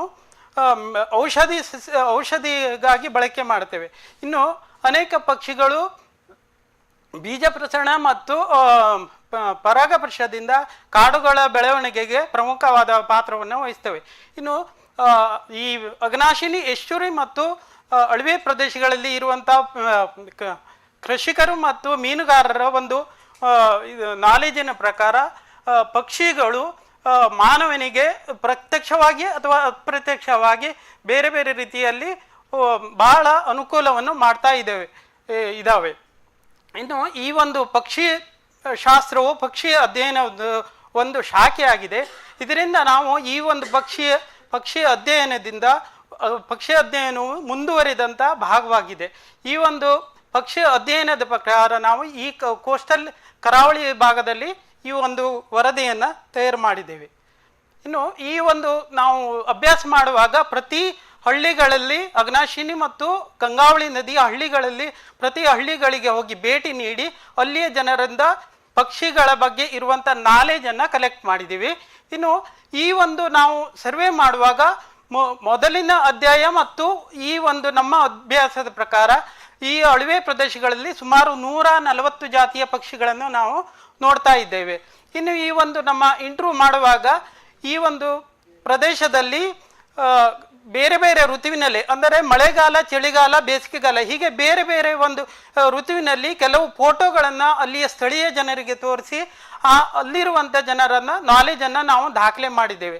ಈ ಒಂದು ಅಭ್ಯಾಸ ಮಾಡುವಾಗ ಮುಖ್ಯವಾಗಿ ಈ ಒಂದು ಪಕ್ಷಿಗಳ ಸ್ಥಳೀಯ ಹೆಸರು, ಅವುಗಳ ಪ್ರಭೇದಗಳು ಮತ್ತು ಅವುಗಳ ಮಾಂಸಕ್ಕಾಗಿ ಬಳಸುವಂಥ ಪಕ್ಷಿಗಳ ಹೀಗೆ ಬೇರೆ ಬೇರೆ ರೀತಿಯಲ್ಲಿ ಅವರಲ್ಲಿರುವಂಥ ನಾಲೆಜನ್ನು ನಾವು ಈ ಒಂದು ಅಭ್ಯಾಸದಲ್ಲಿ ಮಾಡಿದ್ದೇವೆ.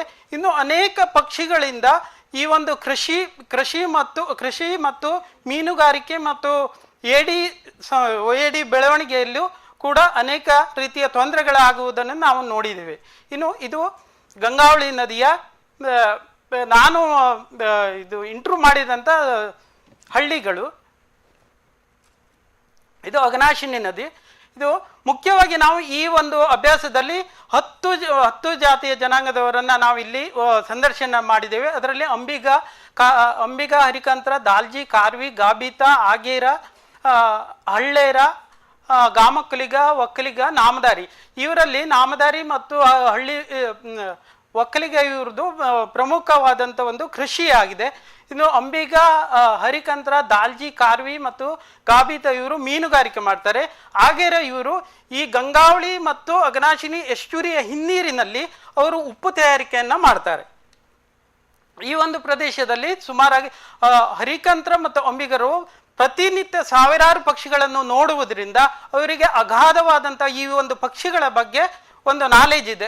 ಹಾಗಾಗಿ ಈ ಪ್ರದೇಶದಲ್ಲಿ ಬೇರೆ ಬೇರೆ ರೀತಿಯ ಅಂದರೆ ಮಡ್ ಪ್ಲಾಟ್ಗಳು, ಸ್ಯಾಂಡ್ ಬಾರ್ಗಳು, ಜೋಗು ಪ್ರದೇಶ ಹೀಗೆ ಬೇರೆ ಬೇರೆ ರೀತಿಯ ಭೂಪ್ರದೇಶ ಇರುವುದರಿಂದ ಆ ಭೂಪ್ರದೇಶದಲ್ಲಿ ಯಾವ ರೀತಿಯ ಪಕ್ಷಿಗಳು ಇರ್ತವೆ, ಆ ಭೂಪ್ರದೇಶಕ್ಕೆ ಹೊಂದಿಕೊಂಡು ಬರುವಂಥ ಪಕ್ಷಿಗಳ ಒಂದು ದೇಹ ರಚನೆ ಯಾವ ರೀತಿ ಇರ್ತದೆ, ಅವುಗಳ ಆಹಾರ ಪದ್ಧತಿ ಯಾವುದು ಮತ್ತು ಅವುಗಳ ಹಾವುಗಳನ್ನು ತಿಂದು ಬದುಕುವಂಥ ಪಕ್ಷಿಗಳು ಯಾವುದನ್ನು ನಾವು ಇಲ್ಲಿ ದಾಖಲೆ ಮಾಡಿದ್ದೇವೆ. ಇನ್ನು ನೆಕ್ಸ್ಟು ಹಾಲಕ್ಕಿ ಜನಾಂಗದವರು ಹೆಚ್ಚಿನದಾಗಿ ಕಾರ್ಲ್ಯಾಂಡ್ ಬಂಡುಗಳನ್ನು ಮತ್ತು ಈ ಕೃಷಿ ಪದ್ಧತಿಯನ್ನು ಮಾಡುವುದರಿಂದ ಅವರಿಗೆ ಈ ಮ್ಯಾಂಗ್ರೋವ್ ಫಾರೆಸ್ಟ್ಗಳಲ್ಲಿ ಯಾವ ಜಾತಿಯ ಪಕ್ಷಿಗಳು ಈ ಒಂದು ಚಳಿಗಾಲದಲ್ಲಿ ಹೆಚ್ಚು ವಲಸೆ ಬರ್ತವೆ, ಅವುಗಳ ಆಹಾರ ಪದ್ಧತಿ ಏನು ಅನ್ನುವುದನ್ನು ನಾವು ಇಲ್ಲಿ ಹೆಚ್ಚಾಗಿ ಕಾಣಬಹುದಾಗಿದೆ. ಇನ್ನು ಹಳ್ಳೇರು ಇವರು ಕೃಷಿ ಕೂಲಿಗಾರರು. ಇವರು ಸುಮಾರು 50 ಜಾತಿಯ ಪಕ್ಷಿಗಳನ್ನು ಐಡೆಂಟಿಫೈ ಮಾಡ್ತಾರೆ. ಎಲ್ಲ ಜಾತಿಯ ಉಡುಪೇಕರ್ಗಳು, ಕಿಂಗ್ ಫಿಶರ್ಗಳು ಗಳನ್ನು ಮಾಡ್ತಾರೆ. ಇವರ ಪೂರ್ವಜರು ಈಗಿನ ದಿವಸ ಯಾವುದೇ ರೀತಿಯ ಪಕ್ಷಿಗಳ ಒಂದು ಬೇಟೆಯನ್ನು ನಿಷೇಧ ಮಾಡಲಾಗಿದೆ. ಇವರ ಪೂರ್ವಜರು ಕೆಲವು ಪಕ್ಷಿಗಳನ್ನು ಆಹಾರಕ್ಕಾಗಿ ಬಳಕೆ ಮಾಡ್ತಿದ್ದರು. ಅವುಗಳಲ್ಲಿ ಅವರು ಸ್ಥಳೀಯವಾಗಿ ಬಳಸುವಂಥ ಪಕ್ಷಿಗಳ ಹೆಸರು ಉರ್ಸಾನಕ್ಕಿ, ಕೊಕ್ಕಾನಕ್ಕಿ, ಬಿಳಿ ಕೊಕ್ಕ, ಕರಿಕೊಕ್ಕ ಅಂತ ಹೀಗೆ ಬೇರೆ ಬೇರೆ ರೀತಿಯ ಪಕ್ಷಿಗಳನ್ನು ನೋಡ್ತಾ ಇದ್ರು. ಇನ್ನು ಕೊನೆಯದಾಗಿ ಕನ್ಕ್ಲೂಷನ್, ಈ ನಮ್ಮ ಅಘನಾಶಿನಿ ಎಸ್ಟುರಿಯಲ್ಲಿ ಮುಖ್ಯವಾಗಿ ಅನೇಕ ರೀತಿಯ ಅಭ್ಯಾಸಗಳು ಪಕ್ಷಿಗಳ ವೈವಿಧ್ಯತೆ ಬಗ್ಗೆ ಆಗಿದೆ. ಅದರಲ್ಲಿ ಸುಮಾರು ನಮ್ಮ ಈ ಅಘನಾಶಿನಿ ಪ್ರದೇಶದಲ್ಲಿ 130 ಜಾತಿಯ ಸ್ಪೀಸೀಸನ್ನು ನಾವು ನೋಡ್ತಾ ಇದ್ದೀವಿ. ಅದರಲ್ಲಿ ಸುಮಾರು 60% ಈ ವಾಟರ್ ಬರ್ಡ್ಸ್ಗಳು, ಅದರಲ್ಲಿ ಮುಖ್ಯವಾಗಿ ಸುಮಾರು 35% ಪಕ್ಷಿಗಳು ನಮ್ಮ ಈ ಅಘನಾಶಿನಿ ಪ್ರದೇಶಕ್ಕೆ ಚಳಿಗಾಲದಲ್ಲಿ ವಲಸೆ ಬರ್ತವೆ. ಇನ್ನು ಈ ಎಲ್ಲ ಕಾರಣಗಳಿಂದಾಗಿ ಈ ನಮ್ಮ ಅಘನಾಶಿನಿ ಎಸ್ಟುರಿಯನ್ನು ಈ ನಮ್ಮ ಸರ್ಕಾರದವರು ಈ ಒಂದು ರಾಮ್ಸರ್ ಸೈಟ್ ಅಂತ ಇದನ್ನು ಘೋಷಣೆ ಮಾಡಿದ್ದಾರೆ. ಮತ್ತು ಈ ಒಂದು ಸ್ಥಳೀಯ ಜನರಿಂದ ಸಾಕಷ್ಟು ಅನುಭವವನ್ನು ಈ ಪಕ್ಷಿಗಳ ಬಗ್ಗೆ ಇದೆ. ಹಾಗಾಗಿ ಇವತ್ತಿನ ದಿವಸದಲ್ಲಿ ಪಕ್ಷಿಗಳ ಬಗ್ಗೆ ಸರಿಯಾದಂಥ ಒಂದು ಪಕ್ಷಿಗಳ ಒಂದು ವೀಕ್ಷಣೆ ಮಾಡುವುದು, ಪಕ್ಷಿಗಳ ಒಂದು ಸಂರಕ್ಷಣೆ ಮಾಡುವುದನ್ನು ಈ ನಮ್ಮ ಯೂತ್ರಲ್ಲಿ ಕೊಟ್ಟಿದೆ. ಆದಲ್ಲಿ ಈ ನಮ್ಮ ಅಘನಾಶಿನಿ ಎಸ್ಟುರಿ ಪಕ್ಷಿಗಳ ಸ್ವರ್ಗ ಆಗುವುದರಲ್ಲಿ ಯಾವುದೇ ಸಂಶಯ ಇಲ್ಲ ಅಂತ ಹೇಳ್ತಾ ನಾನು ಮಾತನ್ನು ಮುಗಿಸ್ತಾ ಇದ್ದೇನೆ.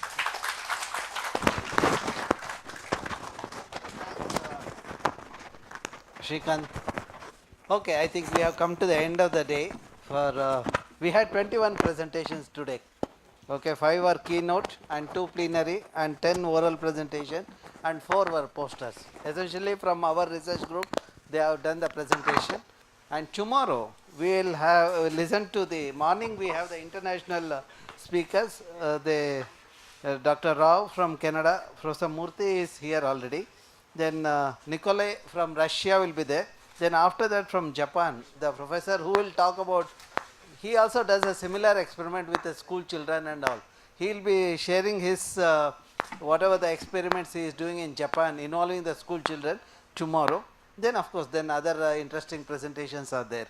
And for people who are residing at the main guest house, the dinner is arranged at the main guest house. Those who are residing, those who have come from home, the food is arranged in their respective houses. And the delegates who are staying in the CVH, food is there arranged in the CVH. Okay. With this, we are ending today's session. We will meet tomorrow morning at 8:15. 8:30, the international session will start. Okay. See you all.